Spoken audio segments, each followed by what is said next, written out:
Welcome to episode 2 of the FT podcast with me, Scott Francis. Some of you will know me as Francis Diet from Instagram, with a good friend of mine for many years, the Honest Life Coach, Andrew Tate. Welcome. Thank you. So today we're going to be talking about a lot of subjects. A lot of the topics are going to be really about society and the impact that you have on yourself. Because as you know from following me, and I hope some of you in the interim have clicked on Andy's profile, I think one of the main dangers isn't Andrew Tate, isn't which party you vote for, the Labour or the Conservative Party. It is your personal responsibility and what you do with it. So one of the first topics I'd like to bring up is I feel we are plagued by enablers. And this links back to personal responsibility and accountability, and we've had many a conversation about it. How do you feel about people taking personal responsibility and also thwarting what is, I think, the real pandemic, which is people enabling this behaviour?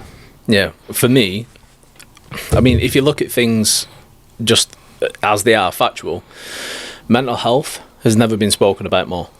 There's never been a greater availability to content about it from a wider variety of people, and mental health has never been worse.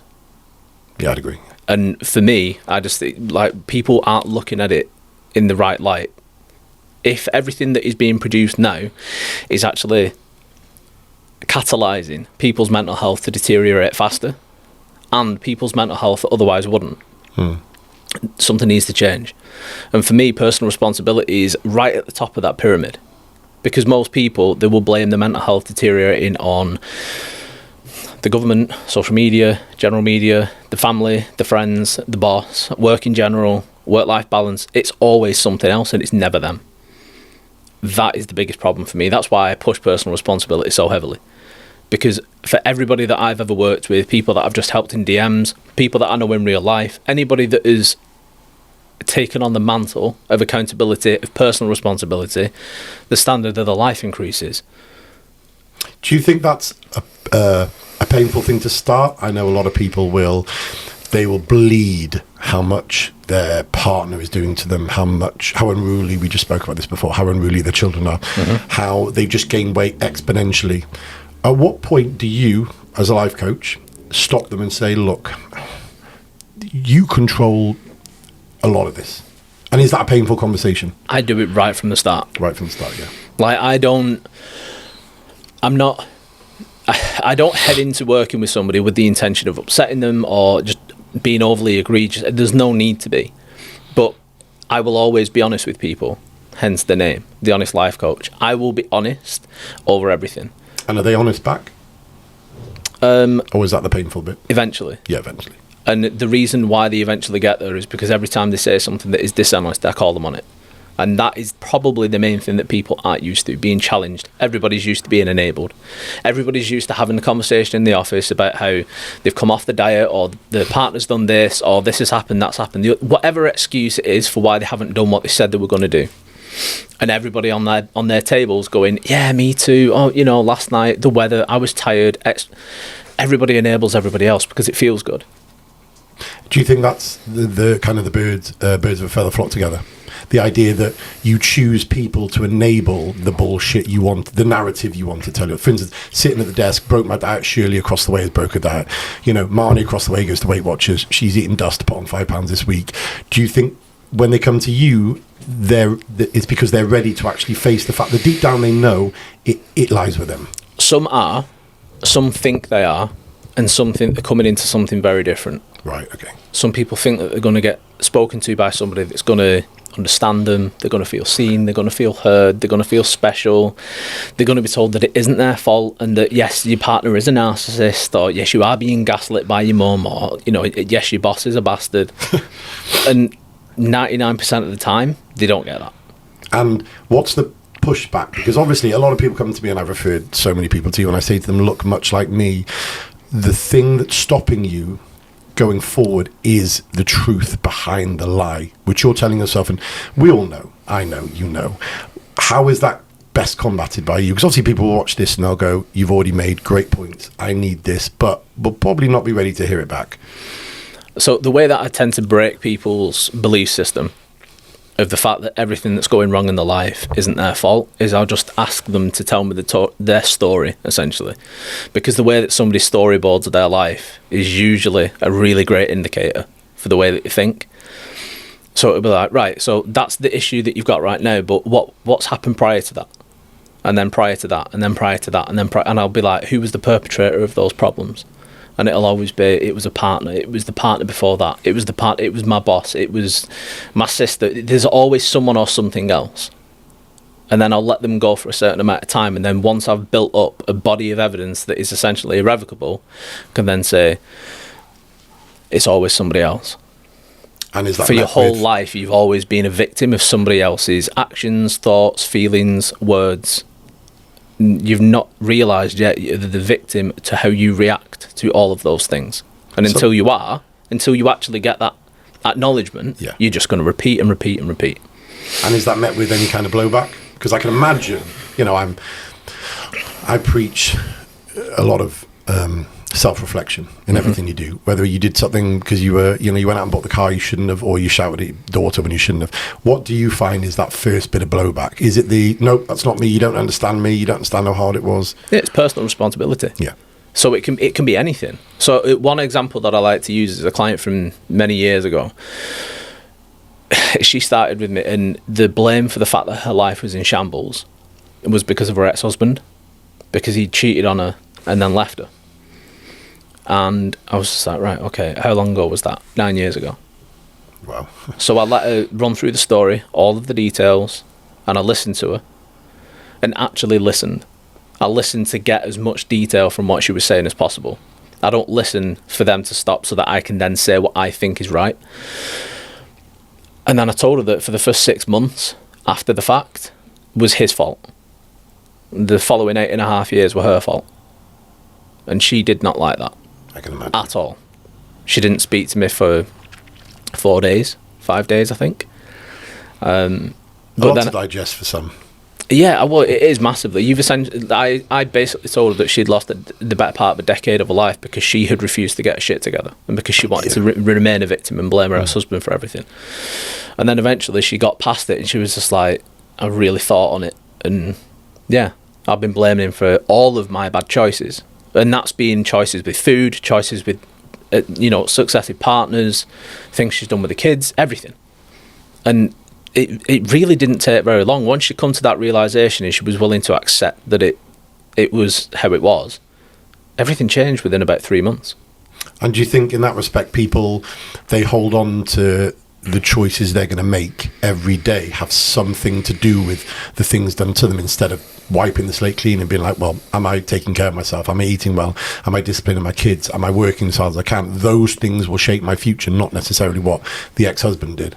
Yeah. So obviously whatever's catalysed the initial issue, trauma, whatever you want to call it, is always held as that is the cause of everything that's happened since. And it just isn't the case with anybody. And we've known each other for a decade now, maybe even a little bit longer.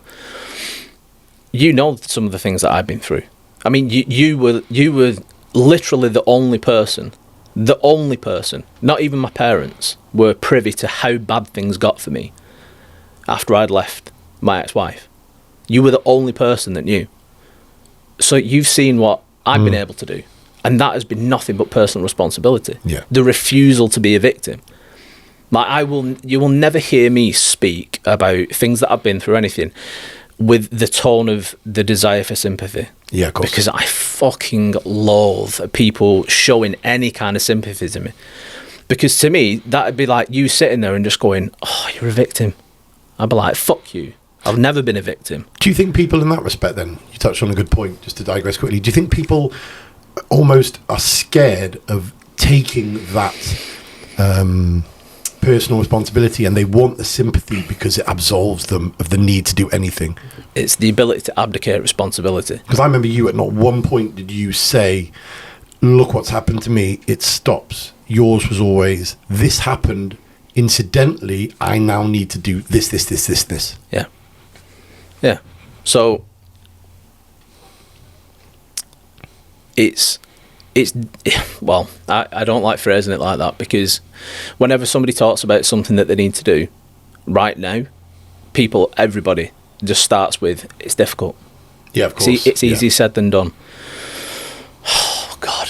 There's that, I loathe people saying that, because anything that you enter into is going to be as difficult as you decide it's going to be. Yeah. I think it's the beta region paradox, that the next step in any evolutionary journey is more difficult per se than the position you're in.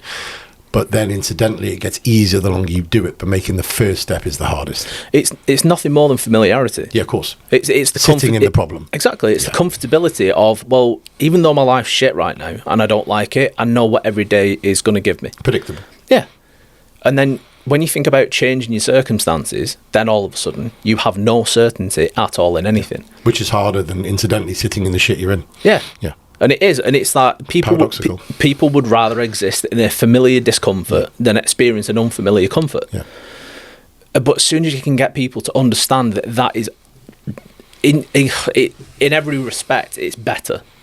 But do you find that people, because obviously, you know, I'm lucky enough to have our first, but have my second child in 8 weeks, and I said to my wife, whatever you feel is hard now will be even harder, more tired, more arduous, but the upside is a new child, a new day. And I said to her, so you're actually having to go from the comfort of now to discomfort to get even more happiness. Mm-hmm. So what I ask you is this, and which is why anybody who wants to add Andrew, hire him, I would say, without a shadow of a doubt. How do you get people to, I use a layman's phrase, jump into this paradoxically worse position of personal responsibility? Because I spoke to a client the other day and she was talking about leaving her partner, and I asked her to note the things she looked for in a partner and happiness. She listed about 20 things. I said, how many of them do you have now? And she went, none. I said, so even being on your own with your kids, getting up on your own without the comments about needing to go to the gym, without your body shaming, she has body shaming, arsehole, without any of those things happening, you instantly, in my opinion, have a better life. Mm-hmm. And she went, oh yeah, but it's going to be hard. I went, this sounds excruciating. So if she came to you, save and accept the part when, if anyone's watching this, and it's much the same with a diet. You get someone who's obese, their family are obese, their work colleagues eat shit every day. I say to them, you going to the gym and saying no to those pizzas is as hard as a pro athlete getting up in the morning to do a 10-mile run, because you're not used to it. Your association neurologically is just pain and anguish and conversations you're not ready to have. So when someone comes to you, which I hope they do, what is that first conversation like? Or, you know, I'm often criticised for not being as good as you with the way I encode that first kind of message. What would you say to someone who's watched this and gone, God, I need him, but that first conversation is going to kill? You know, ironically, when I was on the way here, I recorded a story and I said, whatever it is that you want to change, just fucking commit. Yeah. And as long as you're willing to commit to the process, commit to the discomfort, the sacrifice, the changes, the everything, you will be fine. And I think one of the problems is that most people know that initial conversation is going to be laced with things that they don't want to hear but need to hear. And do you think, though, that's a strange, because to me and you, because obviously I watched you organically do it, you didn't have a you to get you out. Do you think people don't realise that the place they're going will be infinitely easier because they're in control of their actions than the melee they're in, than the cesspit of regret, remorse, pity, shame, lack of accountability? That is the actual anchor around their ankles. One of the problems that a lot of people have is that they don't have a clear vision of how bad things are for them right now. Yeah. And 100% true. One thing that I would advise anybody to do that's listening right now, if they're thinking, yeah, but I'm not ready yet, yeah, but I don't want to, whatever the excuse is for why they don't want to actually make the change, remove all of the things that you do right now to try to make your awful situation as sustainable and as comfortable as possible, and you realise how bad it is. People love to sit in their shit. But it's not even that. They sit adjacent to it. No, you're right, actually. Everything's escapism. So if you drink at the moment, stop drinking. If you constantly smoke, if you sit and watch 5-6 hours of Netflix a night so that you can escape mentally until it's time to go to bed, and then you can escape for wasting life. Yeah, you are. But stop all of that. Sit with your thoughts. Allow yourself to be present. Stop trying to sublimate your emotions all the time. And then you'll realise just how bad you feel your life is right now, and then the comparative of then making the changes to make your life better seems insignificant. Brilliant. Something I read the other day, which is why I hold you in such high regard. Someone said that not sitting in your problems is the reason you can't change your problems, because you don't know how bad they are, because you're always offsetting it with OnlyFans, alcohol, drugs, incidental one-night stands. And I had a conversation with a friend of mine, close friend, who said, I've had a hard week, I need a drink. I said, no, you don't. You need to sit in that problem and work out why you need a drink to not even conflate the confidence, to deal with it. So what you're saying is that one of your first steps to people listening would be is to stop in a way, the things that enable you to kind of ignore what your problems are. Yeah. So it's just that. And would you take them through these steps? Yeah. Yeah. So how I always phrase it is escapism, because you are trying to escape what you experience. Yeah. And that's why emotional regulation is so high on my list of priorities. Emotional regulation and logical processing they coalesce perfectly. And that's what most people are experiencing now. So emotional dysfunction. I love the way you phrased it, because I call it emotional maturity, but what did you call it? Emotional regulation. That's much better. To regulate your... Yeah, I love that. I'm going to steal that. And it's because... Quote. Emotional regulation is the ability to regulate your emotions in the moment. Yeah. Not being able to understand it or talk about it with somebody else or seek approval or validation for the things that you did and the way that you reacted after the fact so that you feel better. It's so that if you're in a one-on-one conversation with someone and they say something that you don't like, something antagonistic or something that triggers you, in that moment you can experience that initial onset of an emotion and then zoom out from it and logically process the emotion and be like, right, why do I actually feel like that? Why is what Scott has just said caused that reaction in me? Is it a me problem, or is it just Scott being a prick? Yeah. And what do I want to say back? And if I do say that, am I going to get a positive response or a negative response? Is that going to be beneficial to our connection, or is it going to be detrimental? Yeah. Well, it's going to be detrimental. Do I want that to happen? Do I want to leave this conversation with us feeling differently about each other? No.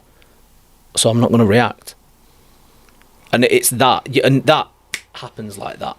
And do you think that kind of fight or flight, that nervous system response, is trainable in people? Yeah, 100%. Yeah, 100%. I agree. 100%. Because one thing that most people that I work with go through is we'll go through... It's extensive, but not extensive, immersive is probably a better terminology for it. An immersive process of rewiring the way that they react to things. Because a lot of the things that you instinctively do comes from your subconscious. And that blueprint that your subconscious has got will remain in place until you feed back so much information from your conscious mind to the subconscious that the subconscious will eventually get the message and go, oh, this blueprint isn't needed anymore. Throw it away, and then it'll take the new one that you're feeding it. Most people won't do that much work. Well, if you look at it, I grew up around a lot of military. One of my business partners, Royal Marine Commando. And I've asked them all, I've said, how do you sit in a bomb situation and not have that parasympathetic flight response? They said, we're taught to, for instance, one of them said, we're taught to check ourselves first. Something goes off, bullets fire, you check yourself. You check the person opposite. That's designed to delay the fear response long enough that once they realise they're all right, they're in more of a calm state, and then they can make, do we run, do we hide, do we bomb, and he said, because that first instinct, like you've correctly said, is the irrational one, the one that's primordially, like you said, juiced up. Your partner says something, you're like, you bitch, but then you're like, well, if I call her a bitch, she'll react, and then I'll have to co-react. And then, so what you're saying is you help people deal with that primary response, which, as you said, is the reaction, which is the bad one, the false one. Yeah. It's, I think a lot of people, to bring it back to the enabling side of things, a lot of people like to find these communities of people that they feel that they relate to, but the problem is that then you get a load of broken people trying to help each other. My problem with trauma coaches. And what? I hate the word. I'm sorry if that offends any of you, but 99% of trauma coaches I spoke to, and I know we've had these conversations, are the blind leading the blind. Yeah. And you know what? If it does offend you, like Scott apologises, I don't, because I'll be completely honest. It's dangerous. Perfect word for it. Yeah. The majority of people, it's no different than when it comes to nutrition, and you've got nutritionists that had eating disorders, and they're like, oh, I've recovered now. It's like, right, that's good. That doesn't mean that you can now help people that have or have had eating disorders, because you can get transference really quite quickly. Yeah. Where that coach, like, they've got the greatest of intentions, and they'll speak to their client and they'll go, oh yeah, when I was ill, I used to do X, Y, and Z, and their client might go, that's a really good idea. I've never thought of that. And then the next thing, their clients now got a new habit that they didn't have before, that they've just taken from their coach. And I've also worked with people where that's happened in reverse, where the coach has been exposed to the client's habitual patterns of behaviour so much that it's reignited their desire to have that level of obsessive control. Yeah. And they've actually regressed as a result of it. And it's dangerous. There's no point in putting yourself in a position where you're being... Just because someone's had an eating disorder, someone's had depression, anxiety, PTSD, whatever, has experienced trauma, just because they've had it doesn't mean that they're capable of helping somebody else that has it, because you can get 5 people that have all got depression and they will all share commonalities. You could get 1,000 people in a room that have all had depression, and every 1,000 of them will experience the same commonalities, maybe 4 or 5 things. And then beyond that, there's 1,000 subsets that some of them will have never come close to, and others will.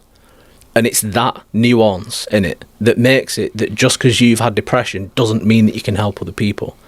Because in order to get something out of someone completely, you need to completely get rid of it. Yeah. You can't just touch the most common points and dial it down to 50%. And that empathy, I find, is dangerous, because, like you've rightly said, they try and just touch upon one. Sympathy. Sympathy is dangerous.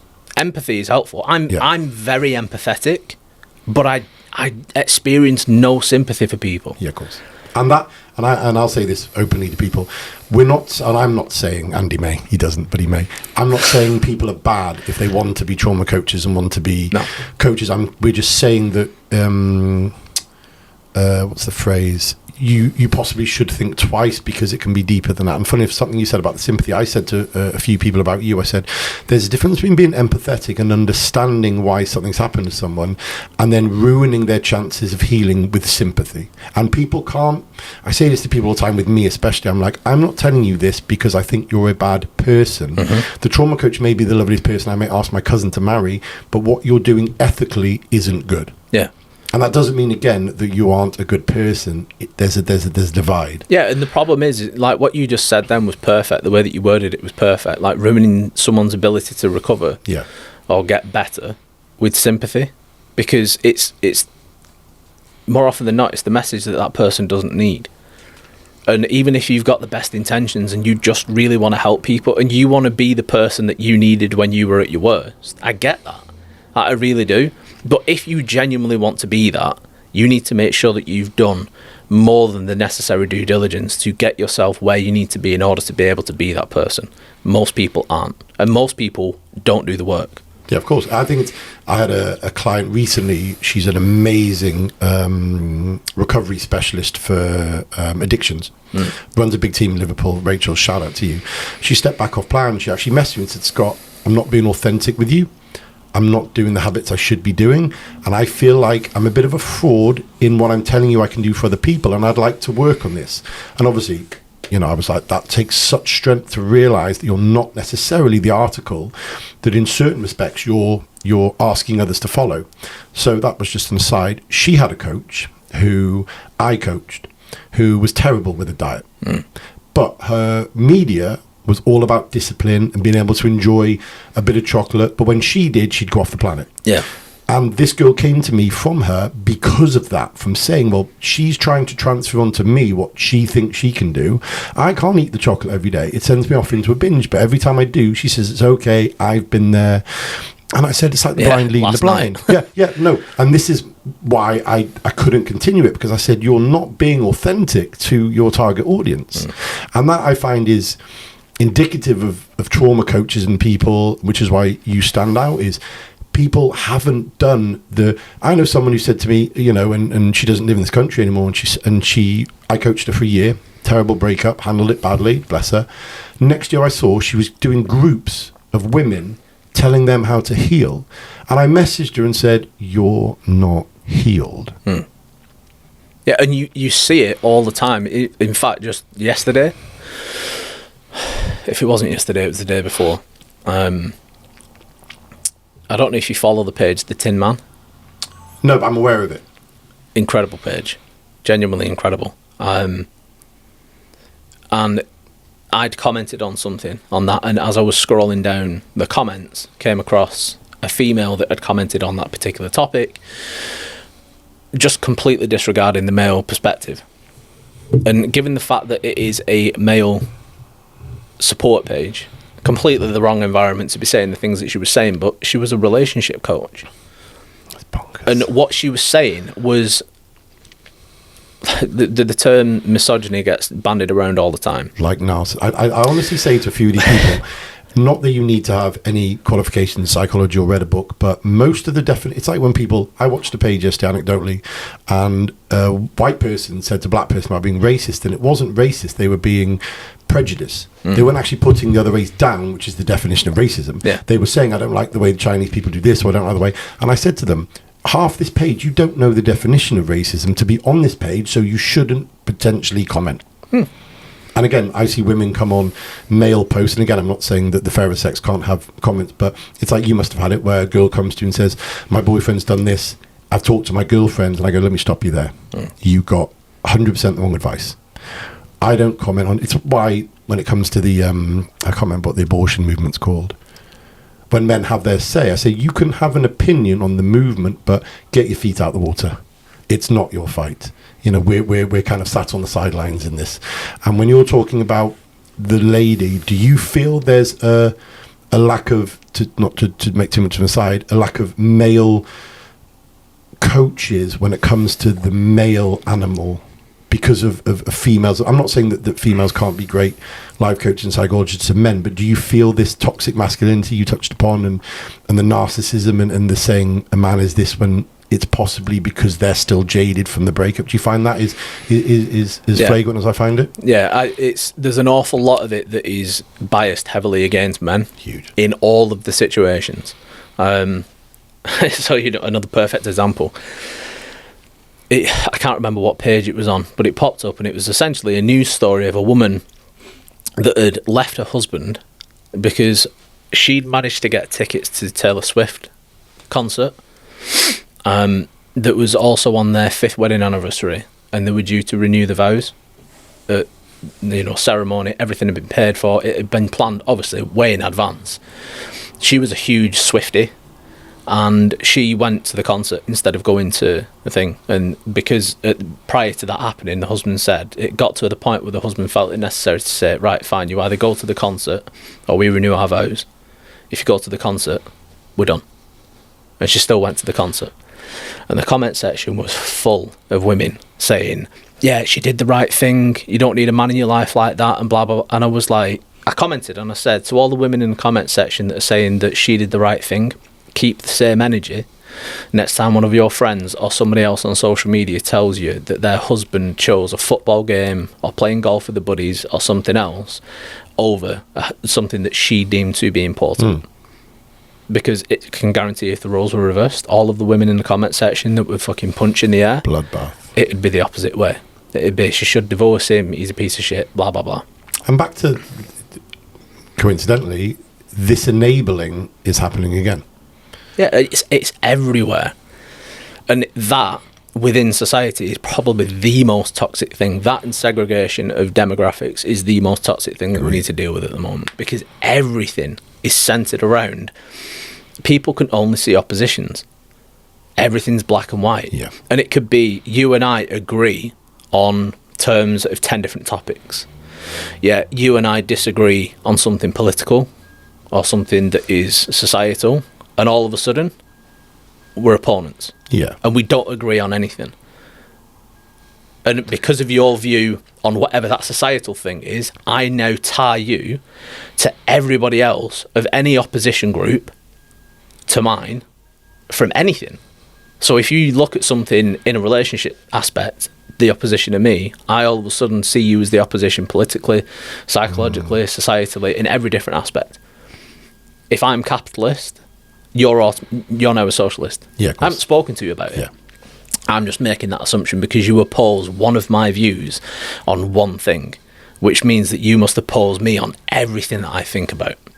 It's funny because I commented on, and I try not to comment a lot, on a post where a guy, I won't say what I assume his status is physically, mentally, wasn't good in my opinion. And he said, stop your women going on a girl's holiday because they're definitely cheating, because if they loved you, they'd stay at home. And I think a few of them, we've accidentally, I've seen you comment and you've seen me comment, and it's funny, birds of a feather. And I said to them, I'm going to say, any man who is that controlling is weak. Very. My wife's gone on plenty of girls' holidays. Not 1 second did she have to ask me for one. And I always tell her, don't ask me, just go. It's your life, not our life. It's your life, my life, and we come together on things.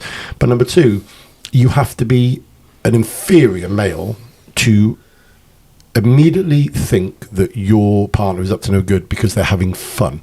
Yeah. Because when I looked at the comments, and obviously I had hundreds of men going, you're a simp. I didn't even know what that was at the start. I had to look it up. And they said, oh, it's because you've been cheated on and you don't want to admit it. I said, no, all of you men clearly have. But if I really sat down with you, it's because you were controlling, you were coercive, you didn't buy them flowers, you didn't look after them, you didn't fill the car up when it was cold, and they left you for another man who did those things. So when you're seeing this guy say it, instantly I'm your enemy now, because I can't possibly have never been cheated on or let down or hurt. And it's right what you're saying. You get these enclaves of people who are just clambering to enable each other. All women are evil. Yep, lock your woman down. She can't go out. They're all cheats. Yeah. And it's the same when I see narcissism. I saw a women's group the other day. My boyfriend's a narcissist. And I just asked a few questions. And I said, but hang on. He's doing things in opposition to you. You've labelled him a narcissist to stop anything coming back on you. For instance, one of the women was like, I don't like he goes to gym. I don't like he's got this job. He earns more than me. And I said, so really, you're bringing a lot of toxic behaviours to your marriage. And when he pushes back, which I said, frankly, I would, you're labelling him a narcissist, because the minute she said the N-word, every woman jumped on. Yeah. Without any context, and it even being in the right definition. What's the main thing that happens when somebody can label their partner as a narcissist? Oh, they get sympathy. They get sympathy, but it also gives them a immunity to anything, from everything that they've done. Yeah. It's like, yeah, but you're only doing that because he did that. And it's always that. The ironic thing is that I love observing people. I always have. So more often than not, I will go through comments and I'll scroll and I'll look at the kind of the conversation that materializes off the result of either the main topic or a particular comment. And just look at the way that people just descend into just an emotional mess because somebody's challenged them on something. Yeah. And I think one of the biggest problems is, certainly in circumstances like that, people hate being challenged because they're not used to it. They don't know how to handle it. Their ability to communicate is awful. Their emotional regulation is also awful. But then these are the people that are trying to give other people advice on what they should do. Everybody just views life through their own lens. But if you get someone that views life through their lens and they never question that lens, is this the right prescription for me? You become, over life, a worse and worse and worse person. And I truly believe that, because the way that I articulate it to clients or to anybody that's watching is I refer to myself, I'm a life coach, but I refer to it or analogize it as I'm an optician to the mind. Yeah. So from birth, as soon as you're able to, communicate properly with your parents, with your immediate family, the people around you are giving you lenses to view different things in life through. Not only themselves, but other people and your reality. So other people, when you're a child into adolescence, are responsible for your objective grip on reality, the way that you view it and perceive it. So over life, when you first start, it's your parents and brothers and sisters if you've got any, and then closer family members after that. And then when you start going to school, you've now got teachers that are putting lenses in as well, and then your school friends. And then you go to another school, and it's a whole raft of other teachers and other pupils. And usually when you get to a high school, because it's a bigger school with a bigger catchment area, you've also got a wider variety of social classes. Yeah. So you've got this myriad of different belief systems. And they're all being put into your prescription. And then when you start work, you've got bosses, colleagues, and you've got partners, past partners, and you've been told your whole life how to view yourself, how to view other people, and how to view reality. And for me, anybody that has never at any point genuinely done work to challenge the way that they see anything, I don't know how you live your life. Yeah. But show me someone whose life is a mess, and I'll show you someone that's never challenged their belief systems. Because just because those lenses have been given to you doesn't mean that they're right. And what I do is challenge the hell out of the way that my clients see everything. Yeah. And anything that I challenge someone on, that they can't articulate a solid reason for why they think I'll feel that way or act that way, I would just say, that isn't your belief. Yeah, of course. That's been given to you by somebody else at some point in your life when you were too young. You didn't have the intelligence, you didn't have the experience to challenge what they'd said. So you've just accepted it as gospel and added it to the lens. And I find people's aggression to challenge that point of view or that parapet they're stood on, getting hit by arrows from everywhere, is incredible. And I've never met someone so aggressive as someone who is challenged at their core beliefs. Even though I remember my father telling me young, he said, always seek some kind of influence or advice outside of your circle. Because often your circle, like I've had friends come to me and I've spoke to my wife and my friends. I'm like, oh God, I've got to say that to them. And you feel instantly like you're ready to water it down. Whereas a good friend of mine just went to solicitor about a marriage problem. And he came out, he went, Jesus Christ. I went, what? He said, I never looked at it that way. I said, what way? And he told me. And when I told the solicitor what everyone had told me, the solicitor went, why the hell are you listening to them? And it changed his outlook completely because he realized those lenses were actually toxically holding him down. Yeah. He is a bad husband and he needs to stop. And the lawyer said, your wife is well within her rights to do this. And he went, really? And he's smart in the sense that the minute he was challenged, he went, oh. And he came to me and I said, yeah, you have dropped the ball. So if someone then has this to you, because I really want to link it back to what you do, because I think that's the fabulous part of what you do. How do you deal with someone who's potentially just been laid bare? And you've said, look, you're not in the right circles. Your lenses are unfortunately enabling you to carry on being this victim or someone who doesn't want to change. What's the next step? I mean, everybody's different. That's one thing that I will say. I don't have a process. Which is good. Because I treat everybody as the individual that they are. So, I mean, with me, people would probably say, a lot of people would say, I'm harsh or I'm overly harsh.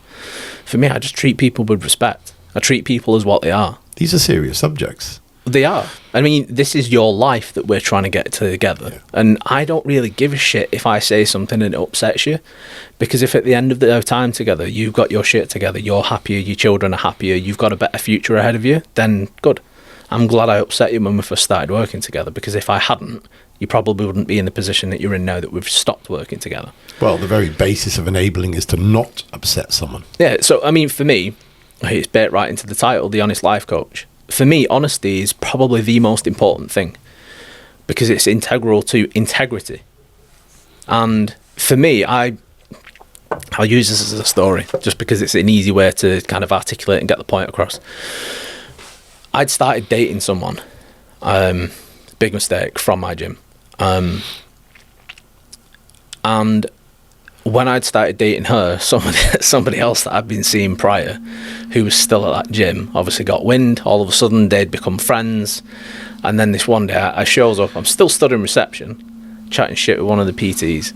And I sees her come storming towards me at the gym. I was just like, oh, fucking here we go. Comes up, bearing in mind, we'd only been seeing each other for like 2-3 weeks at this point. So she had absolutely no position of authority or right to act like this. Comes up to me phone out, look at these messages that such a body sent me, and she said this and she said that and she said the other, and I just went, well, she's lying. And she was like, how do I know that she's lying and you're not lying? And I looked her dead in the face and I just said, because I don't care about you enough to lie to you. And she just looked at me and went, what? I said, I don't care about your feelings enough to lie to you. I said, and the same is true for everybody else that's in this building. I said, I would not make myself a liar to try to protect your feelings. And she just went, I guess you're not lying to me then. I went, I'm not. And then she turned around and walked off. But that's the most trustworthy person you can meet. Exactly. which people aren't ready for. If somebody comes to me and says, "Can I ask you a question?" I say, "Yeah." Don't ask the question if you might not like the answer. Because I've had clients come to me convinced that their partner was the problem. Yeah. I've had men come to me, I've had women come to me, convinced that their partner is awful, they're doing this, they're doing that, they're doing the other. And when I've listened to the story, I've taken everything in, and I've gone, "You're the problem. And these are the reasons why."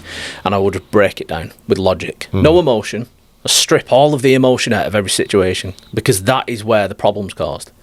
That is the fog that people can't see through. And that's what people want you to absolve them responsibility from, is the fact that they go, "It's so hard, I feel so bad." I'm like, and that I love that. I do that all the time. People will give me a reason why, and reams and I'll reply once. And what's your point? And they'll tell me again. I'm like, "What's your point?" I'm like, "Well, because it's difficult." What is your point? I don't give a shit if it's difficult. It needs to be done.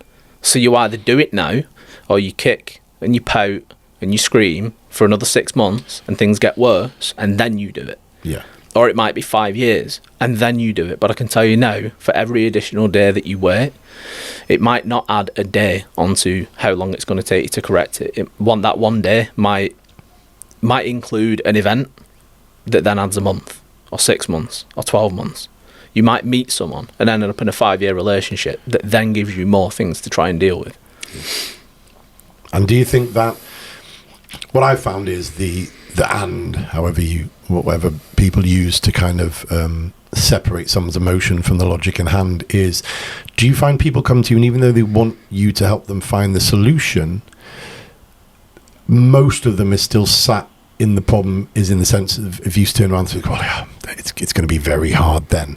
Let's stop," or "You were right to go down that road," and the people aren't ready. Because I have people come to me and they give me all these reams of information that they think the more they type, the more reasons I've got to go, "Nope," and I'll kind of one word answer. I'll go, "Okay, got all that, but why didn't you do this?" And they go, "Didn't you read that?" And I say, "Yes, but why didn't you do that?" And they go, "Oh, well," and then you get the, "Oh, well, yeah, I suppose I'm lazy." And I go, "There you go.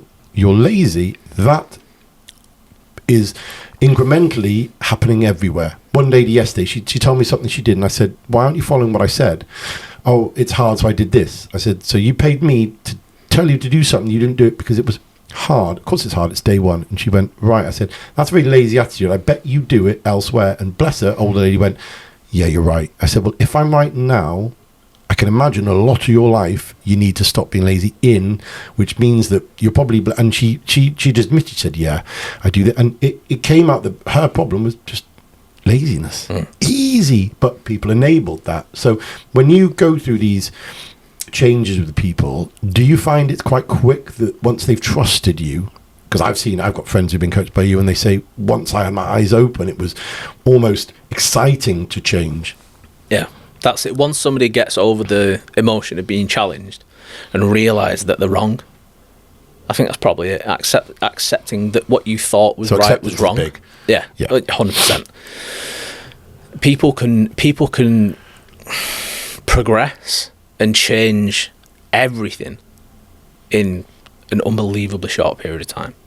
Because for me, I don't want to work with someone for 2 years. I shouldn't ever have to. I want to work with somebody for 3 months, 4 months. Because if that happens, I work with you for 3 or 4 months, we make all of the changes that need to be made, maybe even more.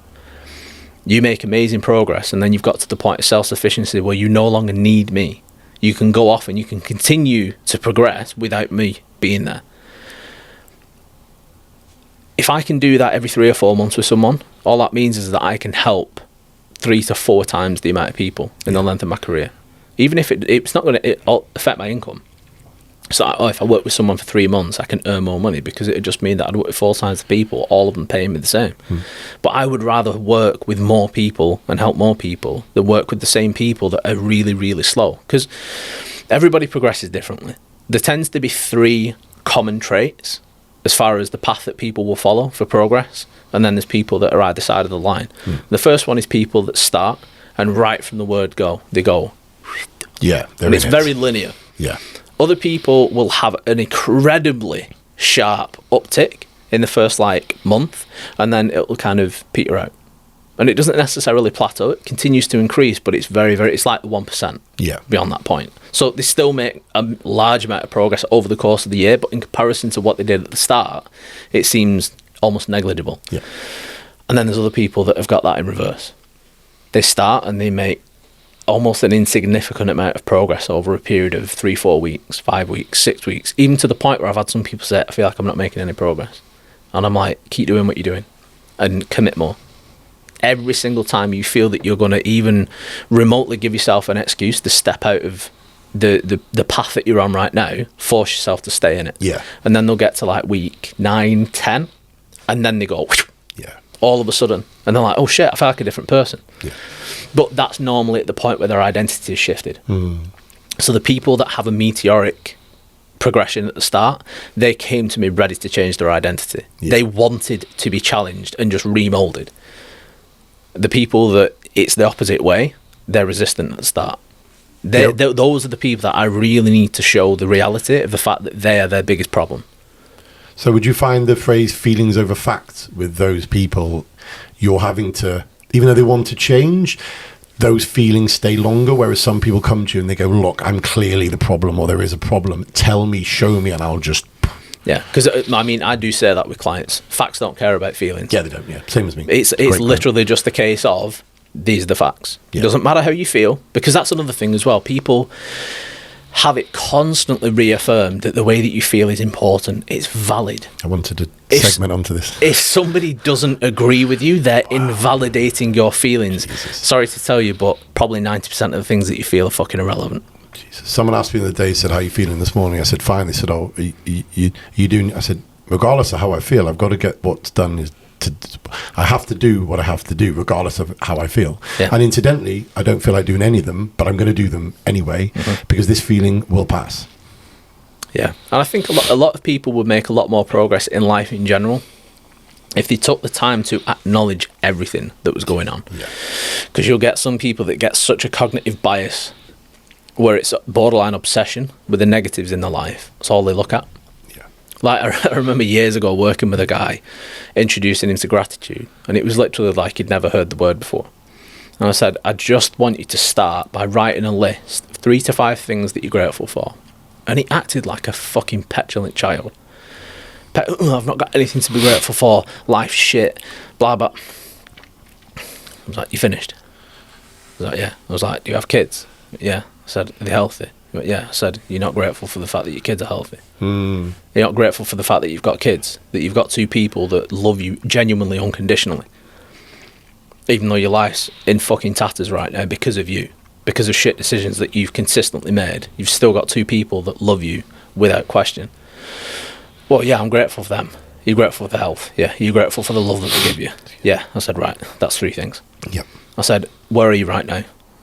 In my living room. I was like, is it clean? Yeah. Are you safe? Are you warm? Are you in a locked house? For some people, that sounds like a dream. He was like, yeah. I was just like, you sat on a couch? Yeah. Have you got carpets under your feet? I was like, yeah. I was like, when you get hungry, what do? You go and eat. Where do you go? To your kitchen, to your fridge, to your cupboards that are full of edible fresh food. You've got a multitude of different ways to cook it. You've got your microwave, you've got your stove, you've got your oven, you've got a kettle so that you can boil water. You know, and I just took him through it and through it and through it, and I was just like, every single thing that I've listed is something to be grateful for. Be grateful not only for the fact that you have fresh water to put in a kettle, but you've got a kettle to put water in, and the fact that you've got electricity to fuel the kettle so that it can boil the water. You've got a cup, you've got tea, you've got coffee, you've got food, you've got a nice warm bed that's got clean bedding on it, you've got a wardrobe full of clothes. Said if you've ever got up in the morning and you struggled to decide what to wear, you are privileged beyond measure. Said we've had this conversation about, just to jump in, about, I shared a post the other week about, it just happened to be kids in Rwanda, you know, with their water and their rice, because a lady had messaged me and gone, oh, Scott, it was week 2, I'm bored of my food, I'm starving. I said, you're not starving, you're just used to having 10,000 calories a day. But I said, like, you tick these boxes for me, tick what you're entitled to because you're able to make that choice. You're able to choose to diet because at some point you've grossly overeaten by choice because you're economically advantaged enough to buy excess food. And I sent you these videos and said, sit in that and understand you're going to stand in front of these children now and tell them you don't like 5 meals with chicken and rice and broccoli in your warm house because you've chosen to make a change because you chose to overeat.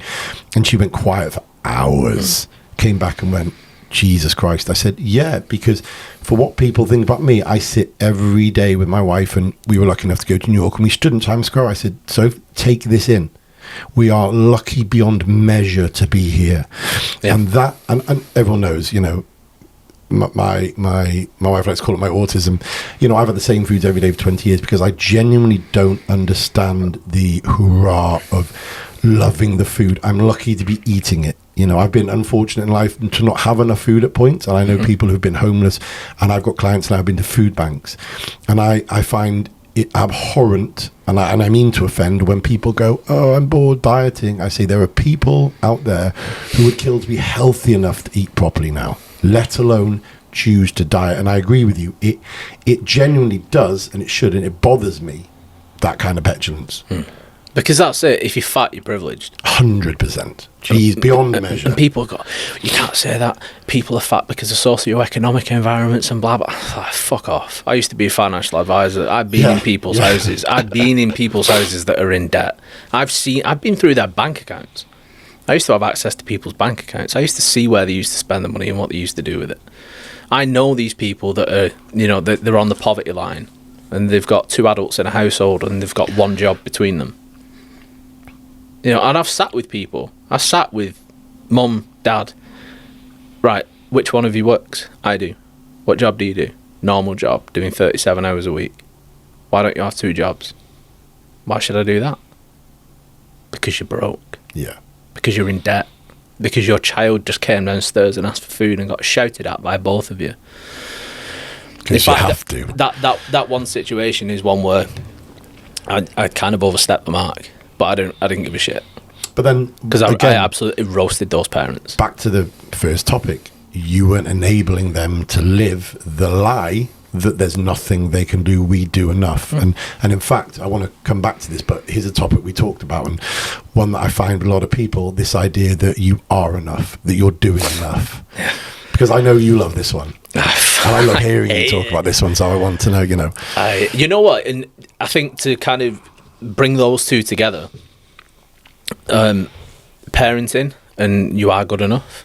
One thing that I loathe is parents that think that they're owed thanks by their children for doing the absolute minimum.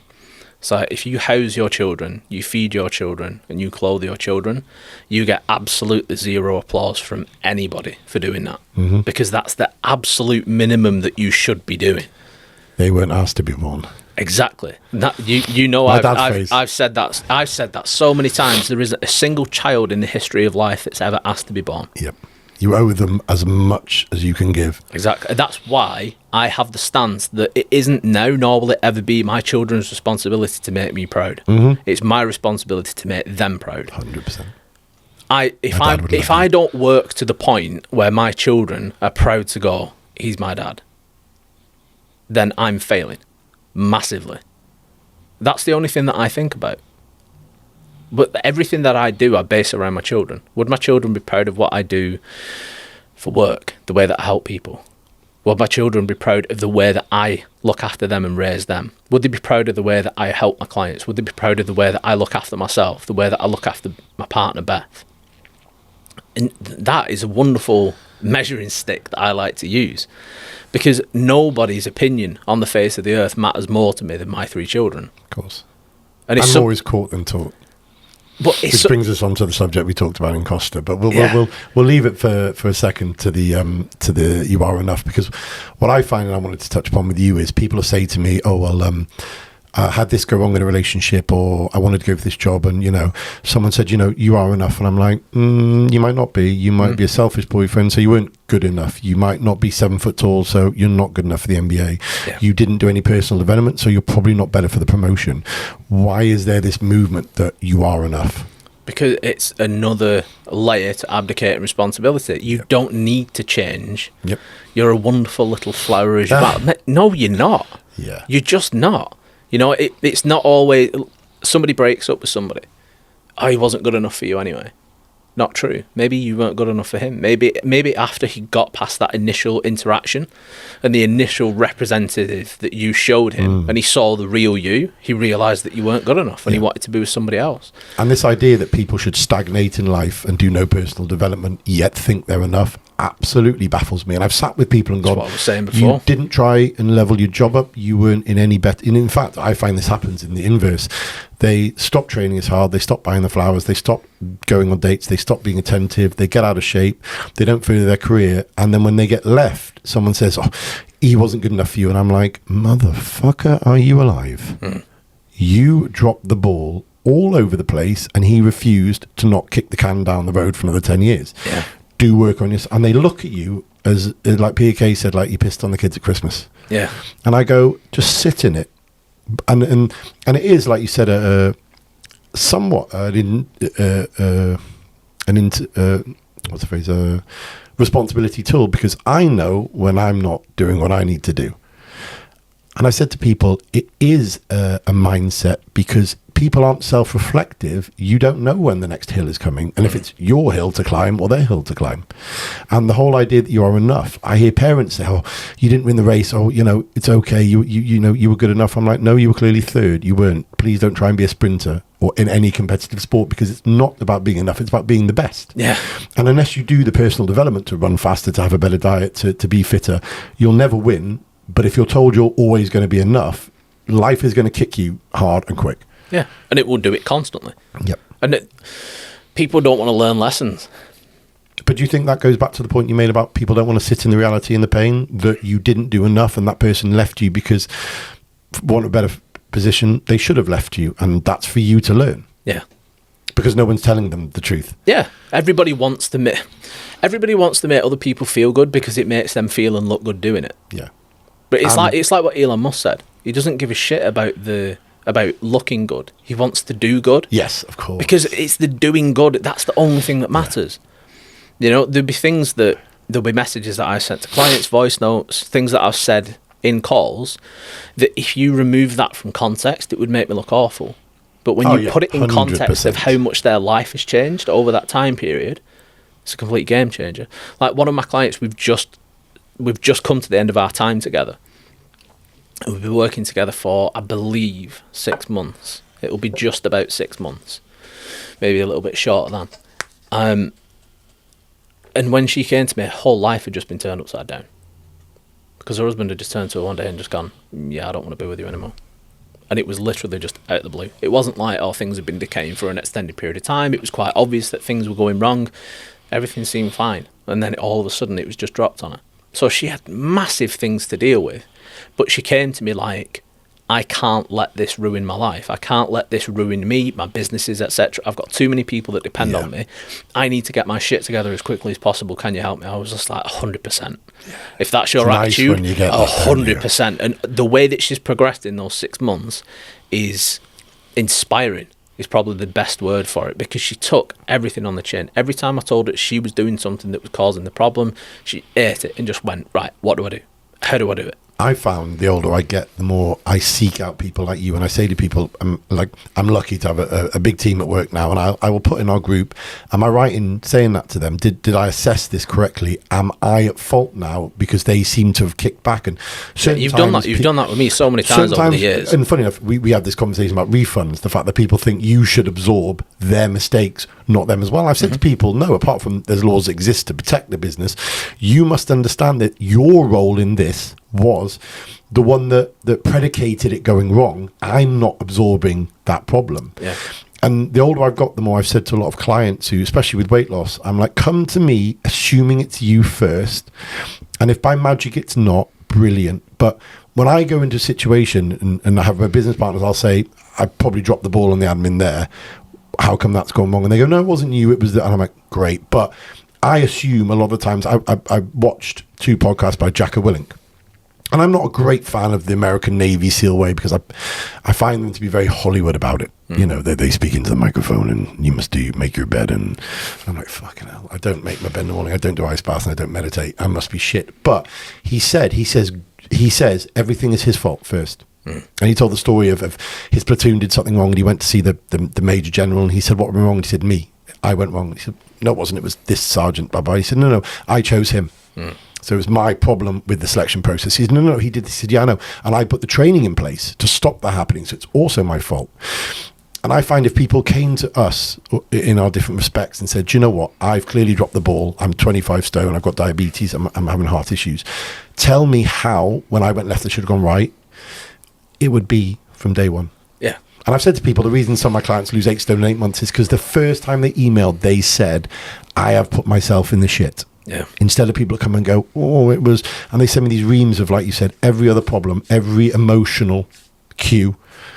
And I'm like, there's just a logical answer to this. You're making mistakes. Yeah. Well, that's it. You live your decisions. Oh, great phrase. You live your decisions. You know, you wear them. If financially you can't afford anything better than the cheapest clothes, you wear your financial decisions. Yeah. You know, if you've chosen to overeat consistently for years and years, you're going to wear those decisions as body fat. Brilliant. You're going to experience them as health problems, not good health. Yeah. But the good thing is that decisions can change in a moment. Yeah. And as soon as you get to that, what I refer to as the trigger point, where you finally get to that point, you look at your life, and it's only people that are willing to objectively look at themselves, be honest, and just accept complete responsibility. When somebody gets to that point, they tend to look at life and they go, I'm not living like this anymore. Once you get somebody that's at that point, nothing's going to stop them changing. Whereas too many people want the comfort of being told how it isn't their fault. And do you want to, if someone came to you tomorrow and said, look, I've listened to the podcast and, it angsts me to say it is me, would you try and separate them from these people who would potentially enable or sour the water? Yeah, 100%. Because I do experience some people where they'll start working with me and they'll start to voice things to the people that are close to them that I've said to them. And then those people that are close to them will then go against what I've said. Yeah. You know, they'll be like, oh, it's shaming you, it's victim blaming, it's this. Oh. I'm like, are you a victim? I'm like, no. Let's go, how is it victim shaming then? Yeah. There's a world of difference between shaming someone that's a genuine victim and just allowing somebody to see that they hold responsibility and accountability in that situation. Not 100%, but even if it's 50%, your decisions that you made with that 50% that was yours to hold is the reason why you continue to experience it. And do you find people use over emotive terms like bullying, shaming to almost thwart you? Because we get it all the time. They say, oh, I don't like the way you said that, you're bullying me. And I said, I won't rise to that phrase. I don't accept it. I didn't do that. So let's just move on. Stop trying to step in the way, using terms that are meant to, slow you down. Yeah, because I'm gonna attach some form of bigotry to you so that you won't want to be known as that, so you'll stop your advance. Yeah, exactly. That's all it's for. Because incidentally, it's painful to change. And obviously saying to them they're a victim, lots of people will go, you can't, because when that happened to me, it shattered my world. And I say, but for how long? Does it stay shattered? Why do you have to sit in this still? And when we had Lana on, she was talking about her addictions and abuse and things. And when I got her, I said, let's just start 10 things today and this week that we can do great and watch them add up. And after a few months, I said, so look at all the things you've achieved now and all the walls you've built up. Why do we have to keep going backwards? You clearly aren't stopped doing 35 things a day that your trauma doesn't stop you doing. Let's focus on that. Yeah. Because that's it. And it's the way that you identify. Too many people allow their thing to become their whole identity. So when you try to help them to get rid of that thing, it becomes a personal attack. 100%. And that is another area of it that is incredibly important for me in my practice and what I do. Identity. Like I'll say to some clients, if you had to go to a party and you weren't allowed to speak to people, you got there, you were given a piece of paper and you had to write down information about yourself so that you could give it to somebody else and they would know exactly who you are and what you're about. What would you write on it? The amount of people that go, I don't know. Wow. That's huge. It's like, what would you do? Would you put your name and your age on it? Would you put the fact that you're a parent? Would you put the fact that you are someone's partner, that you're a son, that you're a daughter, that you're a cousin, you know, that you're an auntie or an uncle, what you do for a living, how much you earn, what your hobbies are, kind of films you like, the music that you like, because all of those things are different layers to the identity. And that's why people that have got depression or anxiety or PTSD or any of the myriad of different issues that people have got, which seems to be increasing because people make new things because they want to be special. The fewer things from your whole identity that you focus on, the more one-dimensional you become, the smaller your identity becomes and the bigger your problems feel. And I bet if you interviewed 20 hyper-successful people, they wouldn't have a problem at all with labelling themselves or giving you 50 things. Oh, I'm a leader, I'm a philanthropist, I'm a manager, I'm a successful. Because I guess they don't identify with the one thing that pens them in. They have a myriad of things which keep them healthy, let's just say. Yeah. I mean, one thing that I have found is, I mean, obviously this isn't exclusive, it's not all of them, but a lot of them, you ask very successful people what their flaws are and they'll tell you. Yeah. What do you do very, very well? And they'll tell you what you're not good at, and they will be able to reel off the things that they're not good at faster than they can reel off the things that they are good at. Yeah. And again, that's something that a lot of people are unwilling to do. They're unwilling to just accept that they are an imperfect person. And do you think that's, I say to my clients, I'm like, can you look in the mirror and tell me your flaws? And they're scared to, because that's, for want of a better word, a weakness in them. Yeah. And the strength comes from being able to say, God, I'm messy, I'm crap at my admin, I need to be chased to do things, because there's a certain strength in being able to say, I am bad at this, I am bad at that, because you know that it doesn't define you. Yeah, and I think that's part of the issue. People think anything that is a label that can be given to them, people act like it's branded onto the skin. Like you are forever going to be known as that. Great point. And it's not. It's more like one of those adhesive name stickers that you get, that after about 5 hours, it starts to peel off. Yeah. Because there's a phrase that I like to use, which is, I'm capable of being things that I am not. Great. So I have been arrogant before with people, but I am not an inherently arrogant person. I'm capable of being violent and being aggressive, but I'm not a violent and aggressive person. It's like the phrase when people go, I'm a stubborn person. I say, what do you mean? You can be stubborn. Yeah. You cannot be a stubborn. That means everything you do. If your child says to you, can I have a glass of water? You go, no, get it yourself. You wouldn't. But if you were, it's like when people say I'm fat. I'm like, no, you carry fat. You cannot identify with something you've attained that you can lose tomorrow.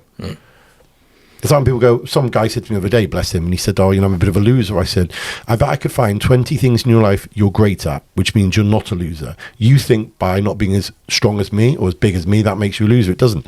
I asked him to label 5 things he's good at, and I'm crap at all of them. And I said, so am I a loser? He went, no. I said, but I am by your definition. I said, you're not a loser. You're someone who just doesn't win at other things. But don't marry yourself to the negative. So for me, if somebody comes to me and they identify themselves as a loser, I will then use that as the anchor point to then go, what do you need to change in order to become a man that you don't feel is a loser? And then we can actually set the distinction of the path that they need to follow.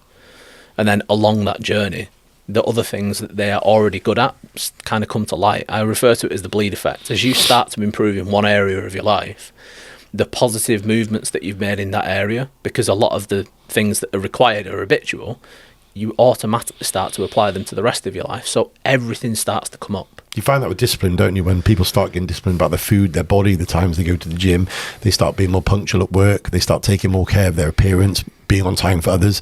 And yeah, great phrase, everyone. It bleeds into what you do. Yeah. And sometimes it can be that you need to put very specific effort into lots of different areas. Right. Some people, you can change one thing and the whole life changes.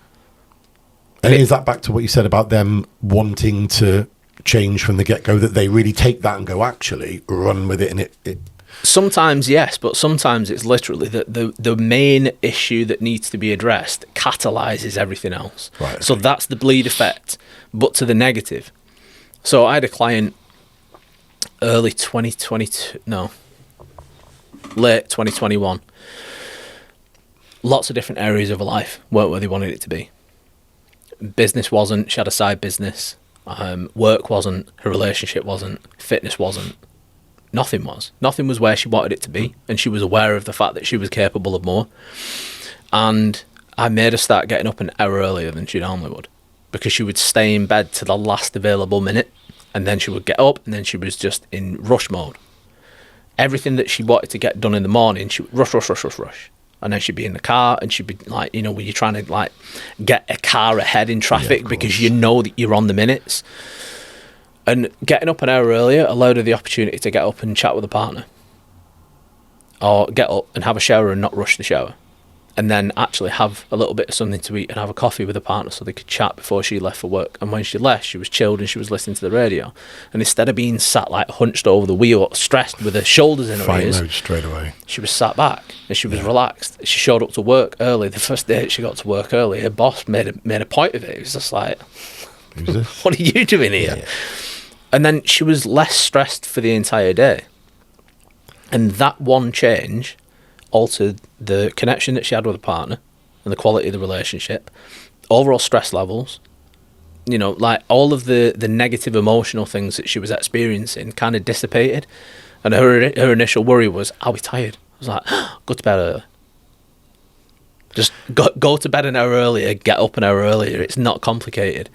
And that, obviously that was only one part of it, but that one thing took care of probably 60% of the issues that she was having. That whole idea that, I'll say it because I have this conversation every week, and it's funny how our different parts of business carry over. So many people, I'll say, I can't get enough done, I'm rushing. I say, tell me your bedroom hours. And they go, I go to bed at 9, get up at 7. I'm like, you're not a baby. You don't need 10 hours in a life where you don't have enough time. But I'll be tired. I'm like, good. But once you're productive, being tired, and I'm not saying everyone should have 4 hours sleep, by the way, but what I do say to people is, if you need to get shit done, stop sleeping, because right now, being asleep isn't a priority. Yeah. And they come back to me after a month, they go, oh my God, I had time to answer this, I had time to do that. Like you say, I had time to talk to my partner, I felt better going into work, I ticked things off. I'm not tired because they weren't really tired. They were in a depressive state and needed sleep because they didn't feel good. People say to me, and that was their escape. And that was their escape, because when they're asleep, they don't have to face anything. And I've said to people, not that, again, I have to preface it because people jump on things. I don't say getting 5, 6, 7 hours sleep on a long period is good for you, but getting shit done is better for you mentally than sleeping an extra 2 hours, unless you're a professional athlete. Yeah. Because people, again, they use sleep as an escape. And I say to people, you don't need 10 hours sleep. You need 4 hours ticking some boxes. Get the minimum amount of sleep you need neurologically, physically, you know, unless you're ill, quote unquote, because you're escaping things. And it's funny how they mirror. It's one of our biggest gripes is people think that being tired, again, emotionally tired means they can't. I said, I've been habitually tired for about 8 years since I've met you. I've been tired, but it hasn't stopped me getting shit done. Yeah. Yeah, I mean, when, like, to take it back to that situation, that morning when I rang you, and, you know, I was in a position where I was just like, fuck, what can I do? You know, it was like fucking 5:30 in the morning. And I was just like, who do I know that A, will be able to help me and is going to be awake? You were the only person on that list. And right after that, my life pattern was go to sleep at 2 a.m. and get up at 6, or go to sleep at 1 and get up at 5. And I used to do 1 and 5 because it meant that I could get up, work for 2 hours before I got the kids up. Yeah. Do the morning routine, school run, and then get back, work, and then have my first meal, maybe at 11:30, go to the gym, come home. On the days that I needed to collect the kids, I'd collect the kids on the way back. And then I would be dad until 8 p.m. They went in bed, I went back into work mode. So I would work from maybe 8:30 until 1 o'clock in the morning, again 2 o'clock in the morning. And I just kept that on repeat for years. Yeah, yeah. And the days when I didn't have them, so I would wake up and I didn't need to do the school run, I would still get up at 5 and I would work until 11. And I would maintain the same routine. And I maintained that for years. I existed on 4 to 5 hours of sleep a night, exclusively for 6 years.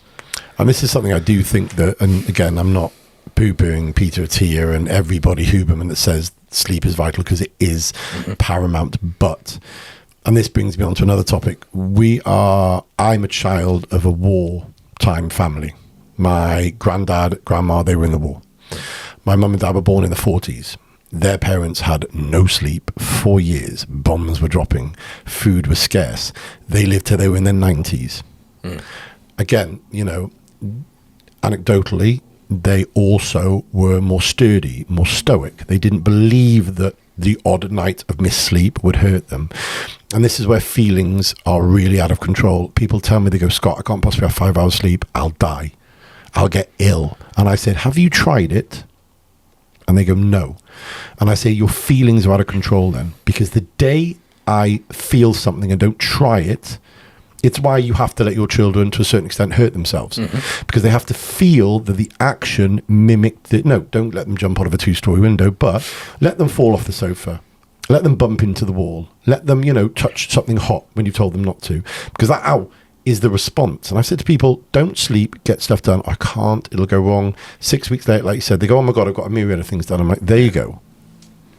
Yeah, your feelings didn't count. Yeah, but it's important, and it's that emotional pull of I'll die if I only get 5 hours sleep. People react in the same way to hunger when they're trying to diet. Oh my dear God! It's like hunger is not a disease that needs to be cured. Yep. Allow yourself to be hungry. And real hunger. Experience hunger. I have to admit, I said I have no problem dieting because I don't see hunger. I have when I'm hungry, I tend to think to myself, I'm not one of these people who goes, I lose muscle. I think, oh, my body's grabbing some fat now. I'm good. I don't need... And I have to admit, I fast most mornings till midday because I just physically know that food slows me down. Yeah. If I eat, I don't want to work. Yeah, so I've started... My first meal of the day now is usually anywhere from 4 to 6 rashers of turkey bacon and 4 whole eggs. So nearly the same as me. Hard-boiled eggs. Some almonds. And that's it. Yeah. And it's a brilliant way to start the day. The only carbs that I found that I can have in the morning that doesn't affect me cognitively is oats.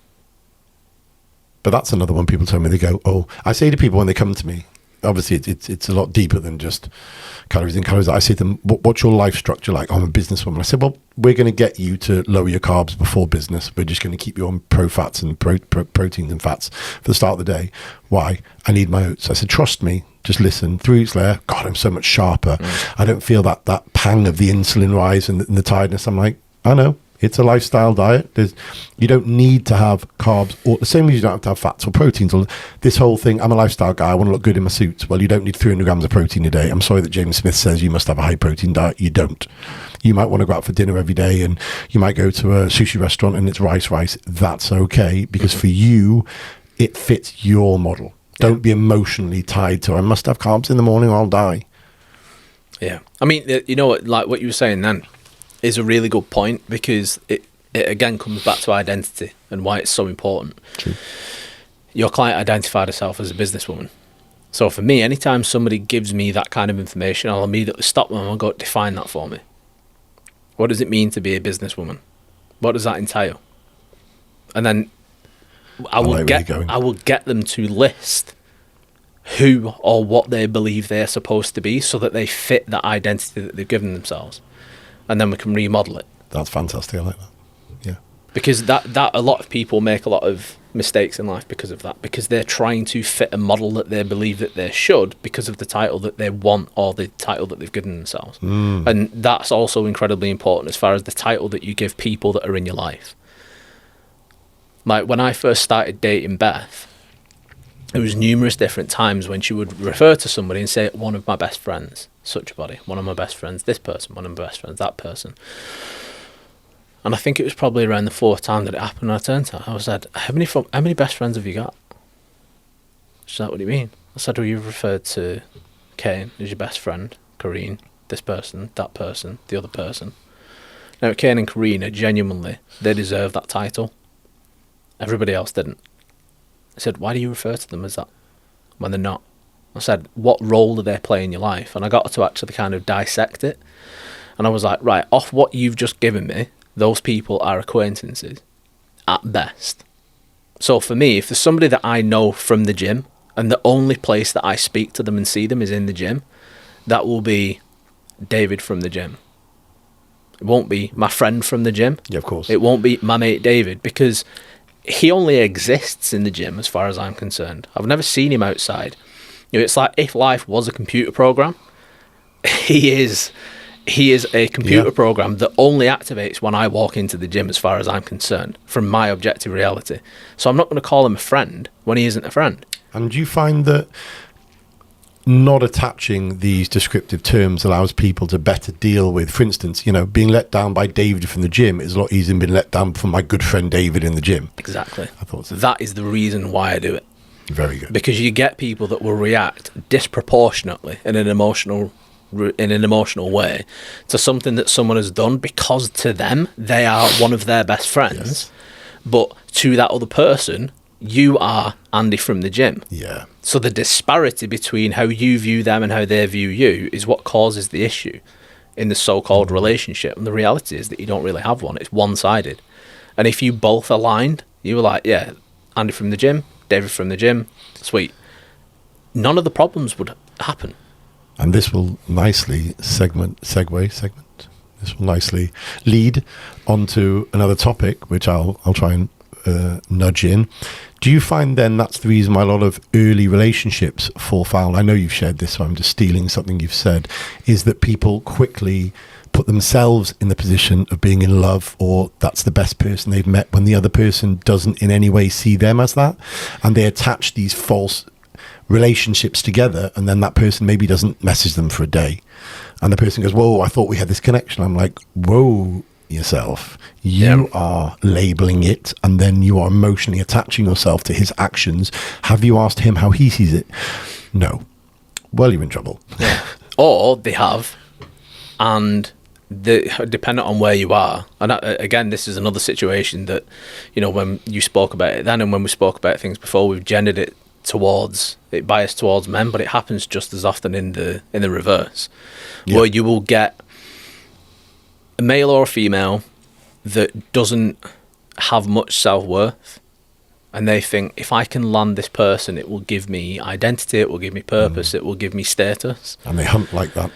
Yeah. So as soon as they feel something from that individual, they think, this is incredible. And then when that person says, I'm not in it for a relationship, I don't want a relationship, instead of just accepting that as that person's reality and just going, okay, and then just continue, either choosing, I'm going to continue with it knowing that this isn't going to be a relationship, or because that isn't what I want, I'm going to remove myself from it. A lot of people go, if I can get them to want to be in a relationship with me, that'll make me feel good. They want to get that relationship because then it'll prove that they're worth being with. Yeah. Instead of just waiting for somebody that just wants to be with them as they are. And that's an awful form of validation. It is. But it's only a tiny piece of that puzzle. Because I think one of the biggest issues when it comes to relationships, and I really think it's worse now than it ever has been, is people will meet, you go on a date, you sat across the table from each other, and he's sat there thinking, shit, did she just find what I said funny? I hope she likes me. Am I tall enough? Are my muscles big enough? Does she find me attractive? Meanwhile, she's sat on the other side of the table doing the exact same thing. Yeah. And she's thinking, like, what sort of girl does he want?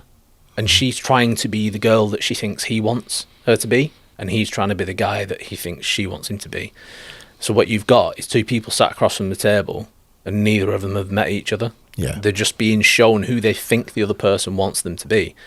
And if you get two people doing that really want to be in a relationship because they don't like being alone, you end up with two people in a relationship that after 3 or 4 months, when the ability to maintain that facade completely breaks down because you psychologically can't keep it up anymore, you end up with two people in a relationship and like, who the fuck are you? You aren't the person that I met. Your taste in music's different, your sense of humour's different, the way that you dress is different, your attitude towards certain things is different. So with my clients, I always advise them, understand exactly, without any wiggle room for question, what your core values are. From a financial standpoint, societal, psychological, relationship, family, political, religion, all the things that are genuinely important. And then measure the other person off those. Not what they just present to you. Actually get into a conversation that gives you much more broad information about them that isn't surface level shit like, what's your favourite film? Who's your favourite actor? What's your favourite colour? There's a pandemic of people who talk to me anecdotally on plan, and they'll say, "Oh, I went out with this guy, and he shares the same music as me, and we like the same films. It's love." And I'm like, Jesus, that's superficial. Yeah. That if you can't go to the cinema then or a club, then you're dead. You're dead meat. But do you find this also, and you may disagree, that I often tell friends, and it's something I don't know if my wife will remember when we started to talk about exes, I said, don't tell me a thing they did right or did wrong, because I'll morph into it. If you've never had flowers a day, you can only buy flowers every day. If you tell me they never let you go out with their mates, you're going out with your mates 3 times the first month, I will automatically chameleon myself into a completely false position. Yeah. I know a friend who did that, and over the week she went out more, and he was like, "Oh God, I really love this girl. She can't keep going out."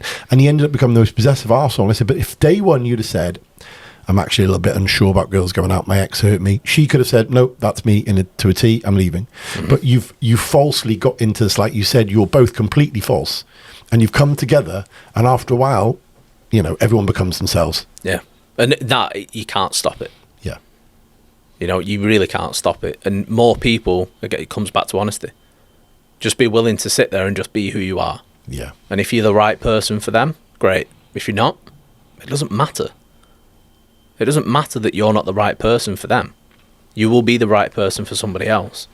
Because if you're not the right person for them, there's no way that they could be the right person for you. Mm. But you get too many people that, they'll exist in this position of unrequited love. It's like you've convinced yourself that they're the right person for you. But if they don't love you back, if they don't automatically want to be around you and they don't feel that way for you, that right there is as much confirmation as you need that they are not the right person. Because the right person, you wouldn't feel like that around them. And do you think because, again, going back to the very start of the conversation, because people aren't authentic with themselves, they fear that rejection? Yeah. I mean, the genuine fear of rejection at the moment is ridiculous. Because what's going to happen? People pin so much to the response that they want that anything less than that is the worst thing that they could experience. And do you think that's a lack of free thinking? Because I know one topic I want to talk about, and again, it's kind of filtered in, is the ability of people to trust things blindly, like the government, like the media, without actually sitting there. For instance, your example of sitting there and going, actually, that guy clearly doesn't communicate with me, isn't trying to see me, he doesn't like me, that's okay, I'll move on. And the signs I'm seeing, I know a big topic in COVID was when I said to people, I don't see people dropping dead around me. So I'm going to go by this a lot more than I'm going to go by what the media says. And now obviously the media's come out that the figures were wrong and the stats were wrong and the death rates were wrong.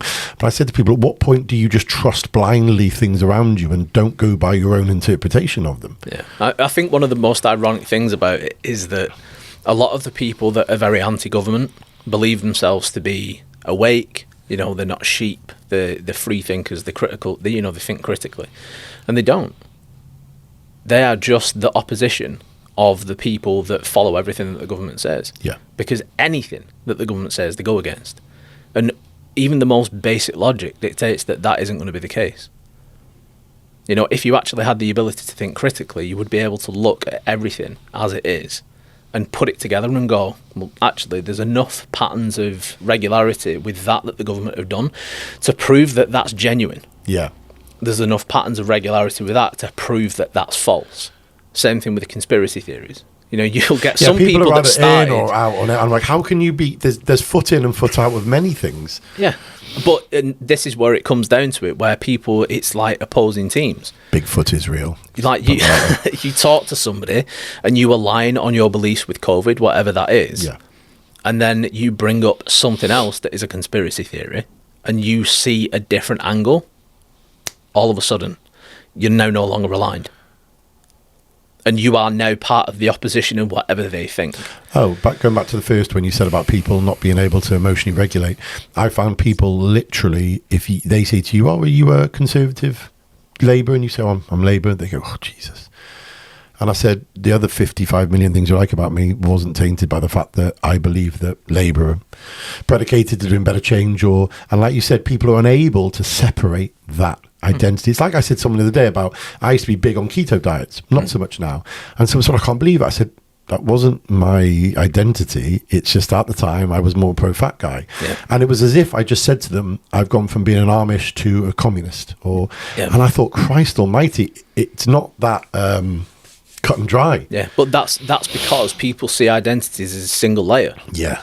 They can't understand that you can be layer upon layer upon layer upon layer, and you can completely align entirely on one topic. You can completely misalign on another, and you can be kind of in a middle ground with each other on another one. Like, oh yeah, I see your point, but this is the way that I see things, and you disagree, but you're fine about it. People can't do that anymore. Well, it's like the Andrew Tate thing. We watched a documentary last night, and someone had asked me, so what do you think of him? They said, I hate him. I said, well, you can't hate him. You can only hate things he did or said. What are they? No, I hate him. What do you think? I said, I love his business mind. I love his athletic career. I love the fact he seems family orientated. I love the fact he's very money based. I don't like this form of patronization against people who haven't made money. I don't like the fact that he clearly, so the government showed finance a lot of things that he made out he didn't, and that he has a kind of this delusion of grandeur when it comes to being a billionaire, which he clearly isn't. But I see but I've separated it. It's like I had a conversation with a friend of mine who's Muslim, good friend of mine, on Gaza and things. I said, I can separate the communists' position of the democratic position of Israel. I can position Israel against the Hamas. I can also position myself that Israel are doing wrong in the Gaza. I can also say that Hamas should get out. I said, this isn't me being pro Palestine or pro-Israel. I understand why Russia and Iran and China are communists and they don't like Israel. I can also see why America, like the democratic republics like Israel. I'm not in or out. So ask me, do I think genocide's happening? Yes. Do I think China right to back Iran with? No, because Hamas are clearly terrorists. I'm not pro anybody, but they looked at me again and I went, I can't have these conversations with you. So let's still be friends on the gym, on business. And it's like the idea that people go, I bet your friends are all in business. I'm like, no, I'm not that boring. I've got friends who do nothing like I do. I've got friends who are worth 100 times more. We don't sit at dinner and go, hi, are you opposed to the way the Industrial Revolution fell down and the way Portugal needs to? Not at all. We'll go, mate, see the football on the weekend. Oh, mate, that girl we used to date, mate, she's gone. Like, you have, and that's what, but it's like you have to be, why don't you date someone who's a lawyer? What? Like, I'm a lawyer. Why would I want to date someone who's a lawyer? It's that idea that your identity is something you have to share with everybody and everything, and it has to be equal and not the layers, like you said. It has to be complete alignment. Yep. You know, and it's just false. But it's because of that one-dimensional thinking and one-dimensional identity that there's so many problems in the world. Because people identify with whatever it is. Somebody starts to feel a little bit low. I'm depressed. Jesus. Brilliant. So now, whatever they define as a depressed person, they start following those patterns of behaviour. They then start searching for things online, and all of a sudden, their feed, the accounts that they're following, and their explore page, and their For You page on TikTok, and things that pop up on Instagram and everything. Validation. It's just quote pages of woe is me, my life's so hard, nobody else understands.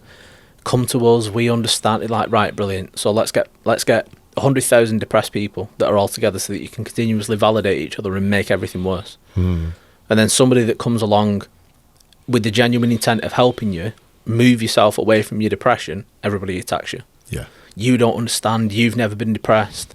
How do you know I've never been depressed? Because you don't think like us. That doesn't mean anything. Yeah, of course. But that's the way that you think. If you don't align exactly with the way that I think and feel about this topic, you haven't experienced what we have. Like, it doesn't work like that. Yeah. It's like the phrase, if you don't agree with this, you're part of the problem. Oh, what was that? What was that pertaining to?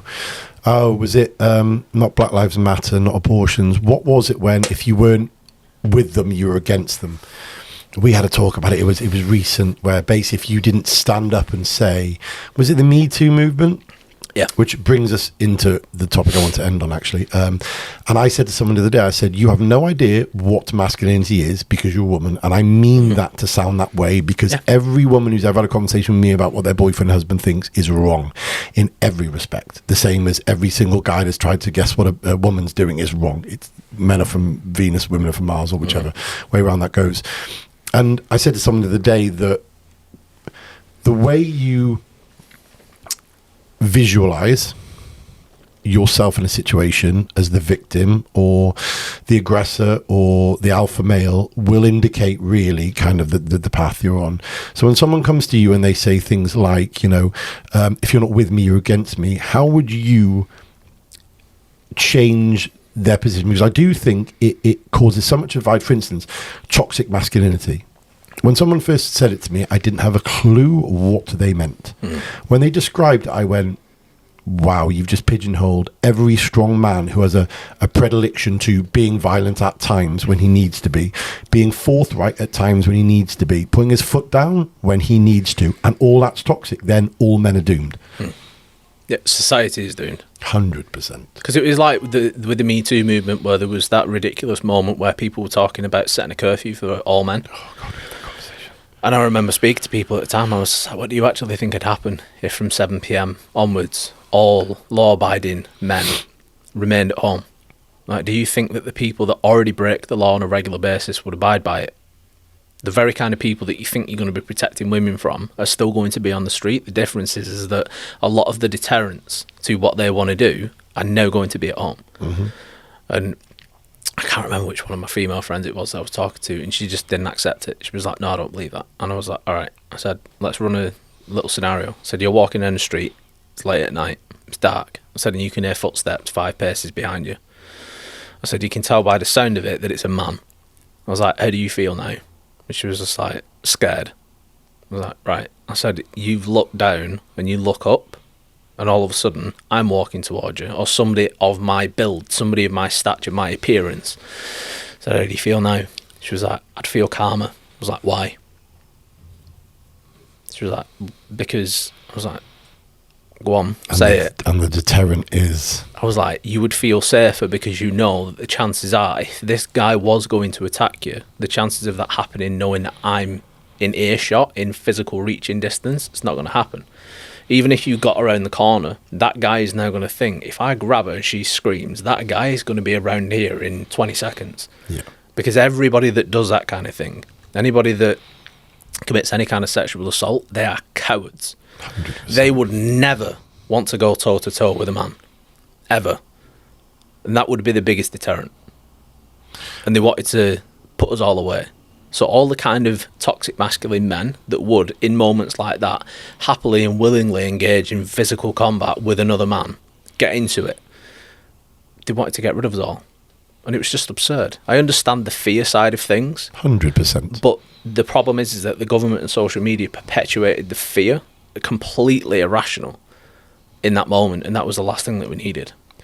I said to a woman we were talking about, I actually did a story about it the rare time I cross over into the intersexual dynamics. And I said to her, I said, I will tell you, every man I know who will stand up for a woman in a pub or a bar has, on, like you said, on bleed, certain toxic traits. One of them is self-belief, to put his face in the way of that guy, knowing that he may come out on top for you. If he didn't have that toxic trait of certain aggressive self-worth, like a soldier, that predator would tear through you. The confidence to walk up and go, hey, this is my girlfriend, mate, what's your problem? That comes from the confidence, which can exhibit itself as toxic in the wrong hands. A lion will rip through a lot of the animal kingdom, but see it with its cubs and it's calm. You're trying to stop men having the common sense to know better. Sorry, good for bad. I said I have never walked behind a woman at night. I know better. Yeah. I know people who will. They are the problem, not me. You know, as Jordan Peterson said, you know, better to have a warrior in a garden than a gardener in a war. You are stopping stronger men who have toxic traits, because I said there is no black and white to toxic masculinity the way I see it. Strong men will always want to provide, will always want to protect, and will always want to better themselves. The billionaires, the millionaires, the athletes, the soldiers.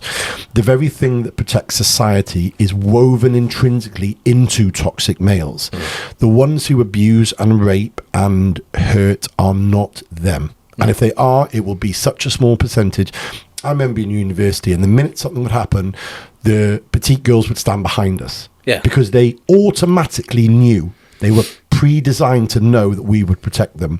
And I said to my wife and everyone at the time, I said, every man you watch who's a predator, you will not find in a war, in a rugby club, in a bodybuilder's gym. There may be some, but on the whole, they are the people you need to go to, because they will be the ones to save people. Yeah. And I agree with you. And I said, women trying to pick the men who do this is that we know the ones.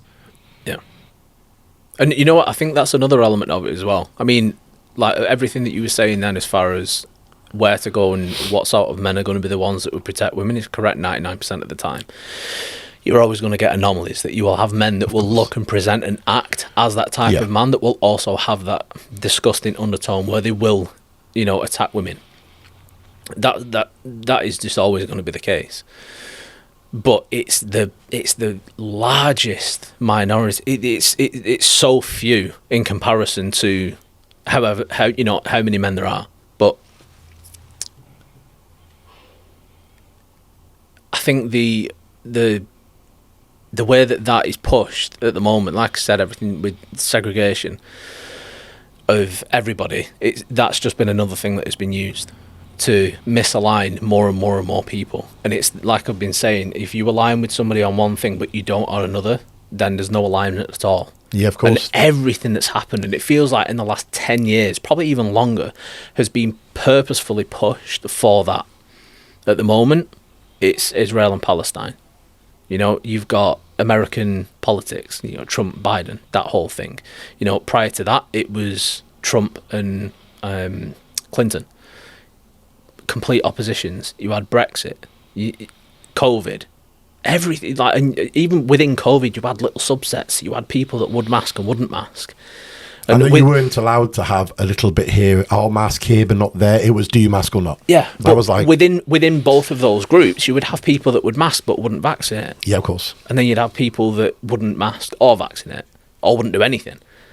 You know, and if you looked at it, you know, as like a diagram that spread out, you would see just how segregated everybody became. You get like the isolation that people experience at different times is huge, because as soon as you misalign with someone, you think, right, I have nothing to do with you because I don't like the way you view that one thing.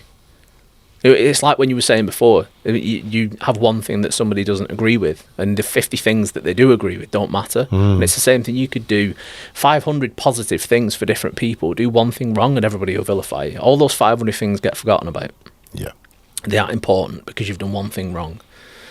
So how would you save, because I think it is getting that way, because I see the amount of pushback from feminist groups, the pro and negative trans movement, which I think is crazy. You know, ridiculous. I'm not on Twitter, but someone sent me a feed actually said, what's your opinion? And there was a trans lady that said, if I got to get this right, if a male meets a trans female and turns him down at the point of sex, then he's transphobic. And I said, no, he's just straight. Yeah. And because to be phobic, you have to have a phobia of fear. He just doesn't have a predilection to men, and that's okay to choose at the point of sex to turn around. And she went, no, you're completely wrong. She said, that's literally transphobic. And I went, we are doomed if that's a thing. Yeah. Because, like, how's that any different than if, you know, somebody that's gay cracks onto me? Yeah. And I say, sorry, I'm not gay. Am I homophobic? It's a sexual preference. So how do we then navigate that role of choice not being toxic or wrong? I honestly don't have the answer. I don't. Honestly don't. Because that's dealing with people that are so emotionally irrational that at present, I don't know how you navigate that. Because like to believe that makes you transphobic because you wouldn't sleep. Where does the consent for the man in that situation go? Yeah. Why does his consent not matter? Why does his sexual preference no longer matter? I remember having a conversation with somebody on Instagram in comments, black woman from America, and whatever. It's quite a while ago. I can't remember what the main subject matter was, the actual post, but she and I were going back and forth, not arguing, just talking. And she said, because we kind of aligned quite a lot, and it was like a racially motivated post. And she said, I'm not attracted to white men. I would never date a white man. And I replied and said, there's absolutely nothing wrong with that. Yeah, preference. And she replied and was like, I can't believe you've just said that. Meaning, like, she couldn't believe that I'd just said that. And then she went on beyond that, saying that it was actually nice to speak to someone that was like, your preference is your preference and there's nothing wrong with that. But that's it. It doesn't matter what your preference is. There's nothing wrong with it. It's your preference. Yeah. It's up to you.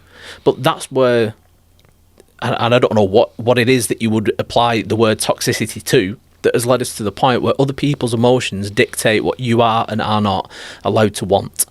Yeah. You can't desire what you desire. Like I turn 38 in a month. Now my Beth is 27, so she's just shy of 11 years younger than me.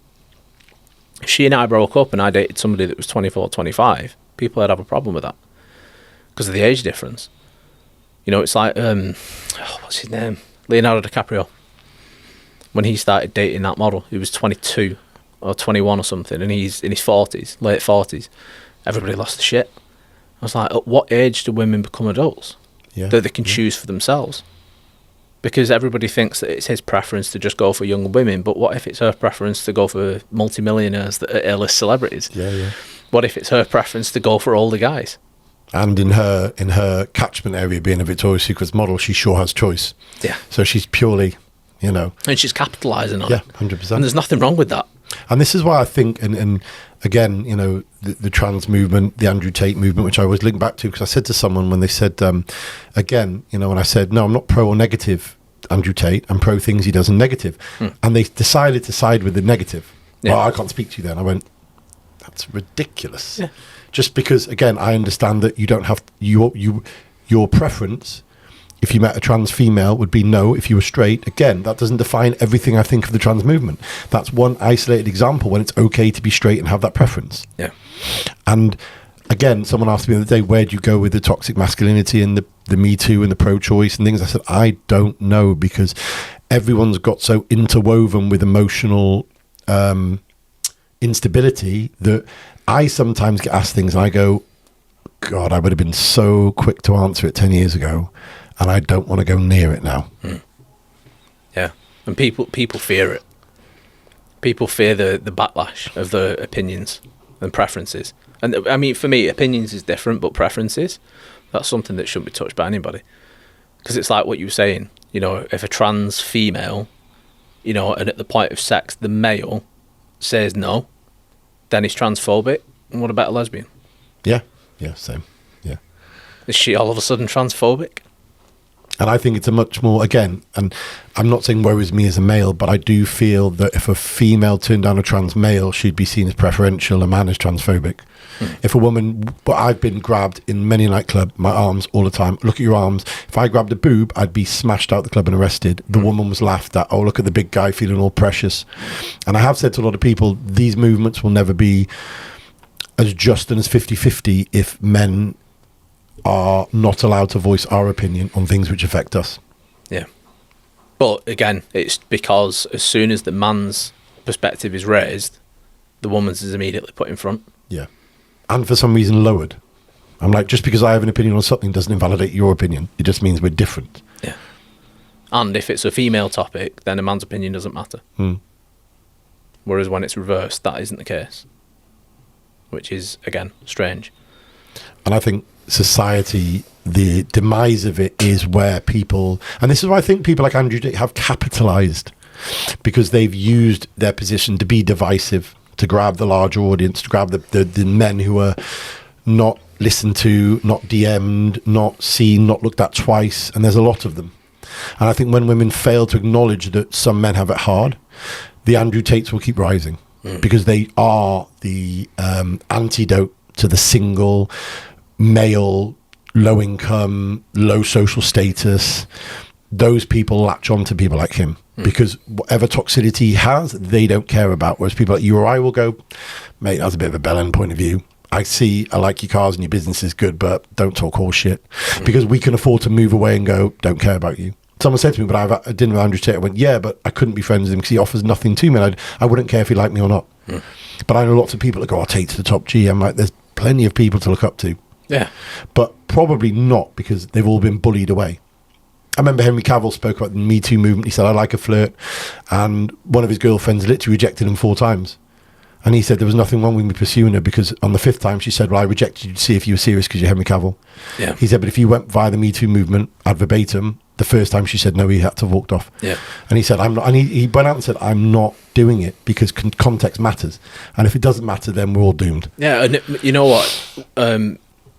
It's surprising how little women actually understand of the male's perspective.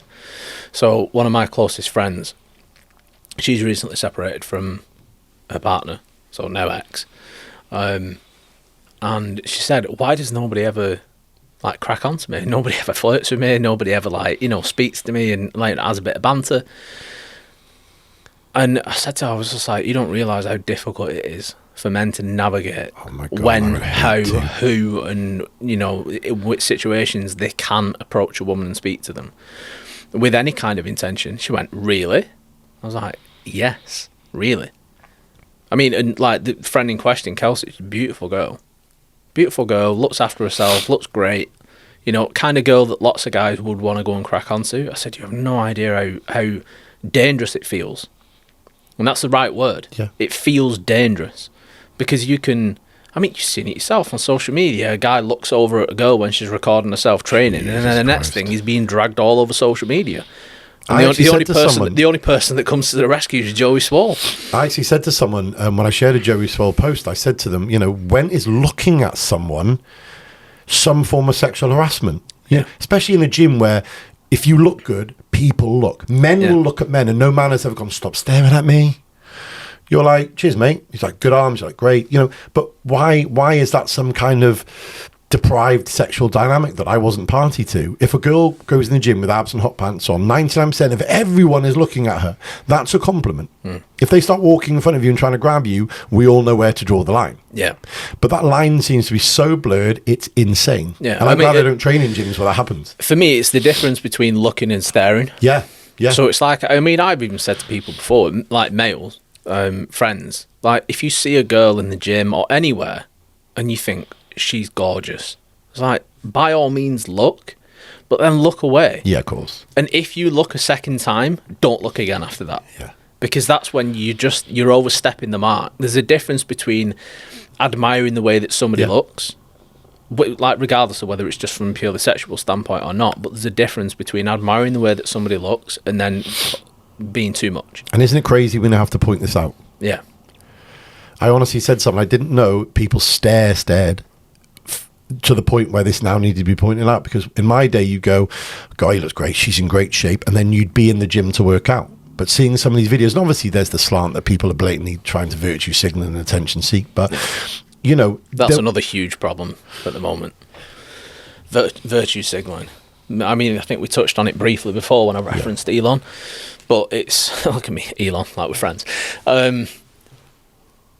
it's people's desire to look good, and they've no intention of actually helping people. Of course. They will use any social group, any community, any culture, any creed, anything to try to look better. And it's for nothing other than personal gain. Like me, I haven't posted at all about Israel and Palestine. It's not because I don't care. And to be perfectly honest, the only people that I do care about on both sides are the innocent people that have ended up getting killed as a result of it. Yeah. I don't give a shit about the Israeli government. I don't care about the Palestinian government. I don't care about Hamas. And I'm not getting involved, and I haven't shared about it. I think things, and I feel things, but I'm not going to talk about it. Because there's too many things to care about everything. But that's the way that things are measured now. Yeah. Somebody would say to me at some point, why have you not posted anything about that? Do you not care? Like, yeah, but you're allowed to care in your own head. You don't have to share it.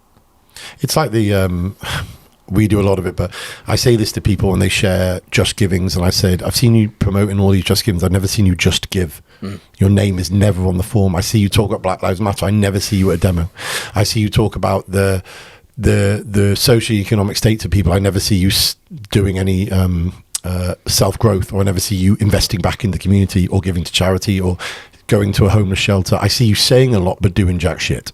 Yeah, and it doesn't mean anything. 100%. What you say means nothing.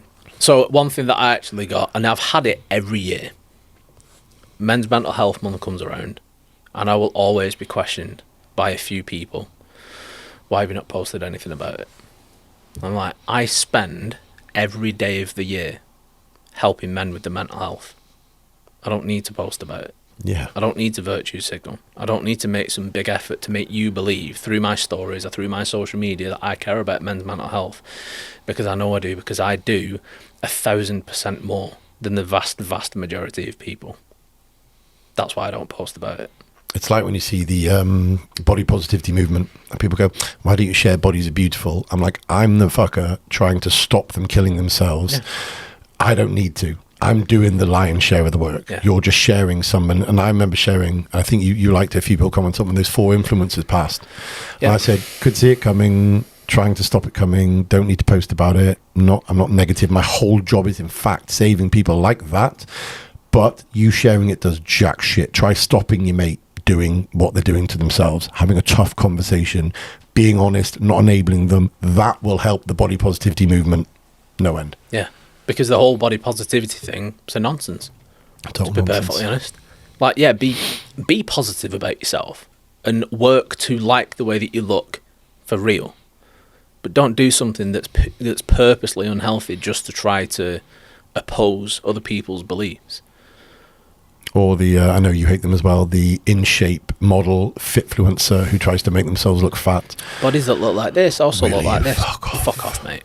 I can turn the light out and you can't see anything too. Yeah. It's amazing how that works. Yeah. Like, and they make themselves contorted into the worst positions. And they go, this is how I look at the angle. I'm like, you're never in that fucking position. Yeah. Ever. Stop it. Yeah, you stood like a quaver to try and get a couple of skin folds on your side. That's not fat. Like... Yeah. Behave yourself. Stop pushing your stomach out. That's not your uterus. And I hate that as much as I hate the body positivity that promotes obesity. Mm-hmm. Because a fit, young, attractive girl doing that, or male, it's nothing but disrespectful to people that are actually overweight and obese. It is. And I loathe it. There's no empathy there. It pisses me off to that point. There's none at all. But that's the same thing. There's no empathy for people that promote it as well. Healthy at any size. It's a myth. You will get some people whose health markers will be within range when they are overweight or maybe even obese. They are an absolute anomaly. 100%. And those health markers won't remain like that for their entire life. And that's just a fact. Scientific fact. Yeah. If they maintain that weight for long enough, their health will decline, and it will decline faster than somebody else that is actually of a healthy weight, body mass, etc. You only have to look at the amount of cancers and predilections to cancers when you're obese. Do you remember when the body positivity movement was at its peak and that billboard advert came up and it was talking about how obesity is the leading cause of cancer? Yes, yeah. 100%. Even more so than smoking. Yeah, it is. The backlash was ridiculous. It was ridiculous. Facts it was like, over feelings, everybody. That was it. You can't post that. It's shaming people. No, it's not. It's just highlighting the facts. It's no different than saying to an alcoholic, we need to get you help, otherwise you're going to kill yourself. You're going to drink yourself to death. But people have come to me who are obese and they say, I'm unaware of the health implications. I say, I'm not trying to scare you, but let me teach you about chronic heart disease. Let me talk to you about inflammation, diabetes, the problem with your sight, then the fact that diabetics don't live as long because of high triglycerides, etc., etc. And they message and they say, Jesus Christ. I'm like, I'm helping you not die young. Yeah. If that comes across as shaming, then you're fucking nuts, because I'm the one who's actually going to help you get out of this shitstorm. I'm not doing it to go, ha ha, you're not me. And that's the way it's positioned, that you can't be anti-body positivity and obesity because you have a problem with them. I'm like, no, I just don't want them to die because of your bullshit rhetoric. Yeah. Some people just need they need honesty, but they need a heavy dose of it sometimes. 100%, because you can't feather it with some people because it's not enough. And some people, the people in their corner are louder. You need to slap it across the face. Yeah. I got one woman to stop smoking purely because I had a conversation with her, and it was, I've tried loads and I just can't. I was like, you don't want to. Of course. And she was just like, no, I don't. I was just like, well, you don't want to. I said, otherwise you would have. I was just like, but like, what about your health? And she was just kind of a bit flippant about it. It just wasn't. I think she was just one of those people that believed it wouldn't happen to her. I said to her, it was just like, you've got kids, grown, they were adults. It's like, have you got grandkids? She's like, no, not yet. I was like, yeah, you probably won't, have it. She's like, well, yeah, I will. My daughter and her partner are trying. I was like, yeah, but you won't be alive to see them. That's my point. I was like, carry on smoking and you'll die of cancer. You'll kill yourself in one way or another. I said, so your grandkids will be born and they won't get to play with grandma. I said, they'll just have to be told about her by the granddad and by the mum, by the dad, and shown pictures. I said, you will just be a memory. And I said to people, 1 in 2.2 people. You could see it on her face. You could tell that I'd literally just reached into a chest and pulled the heart out. But isn't what you're doing the largest form of care? It stopped us possible? smoking. Yep. That I was the first person that had just gone, right, you've just given me your bullshit and I'm going to rub it in your fucking face. Yep. Don't talk shit. And it worked. Was it harsh? Yeah. Did she cry? Yeah. Did I care? No, because it worked. So mission accomplished. This is a struggle I have with my team, and I say to people, I'm like, I don't have the bad habits you have. I don't have the problems you have. I don't have the chaos you have. What I'm trying to do is to remove that from your life. If you hate me for that, then you're in the wrong place. So to end, because we've covered a lot of topics, we started on enabling. We've talked about personal responsibility. What would you say is not necessarily the antidote to the way people feel and the fact that I think a lot of people are lost, and we've covered many topics where they're lost, whether it be having to be hot or cold on a topic, whether it would be identifying as one thing, whether it be bleeding different parts of their social infrastructure in and taking all in. What would you say is the greatest, not necessarily the greatest, what do you think is one or two things people can do right now to improve their mental health and accountability? Apart from coming to you, the honest life coach. But you know what? Funnily, with you using the word antidote, then one of my favourite sayings is, "When emotion is the poison, logic is the antidote." I love it too. And being logical is one of the best things that people could do, and it is a skill, and it is something that needs to be worked on to acquire. But once you actually acquire it, you will realise just how valuable it is.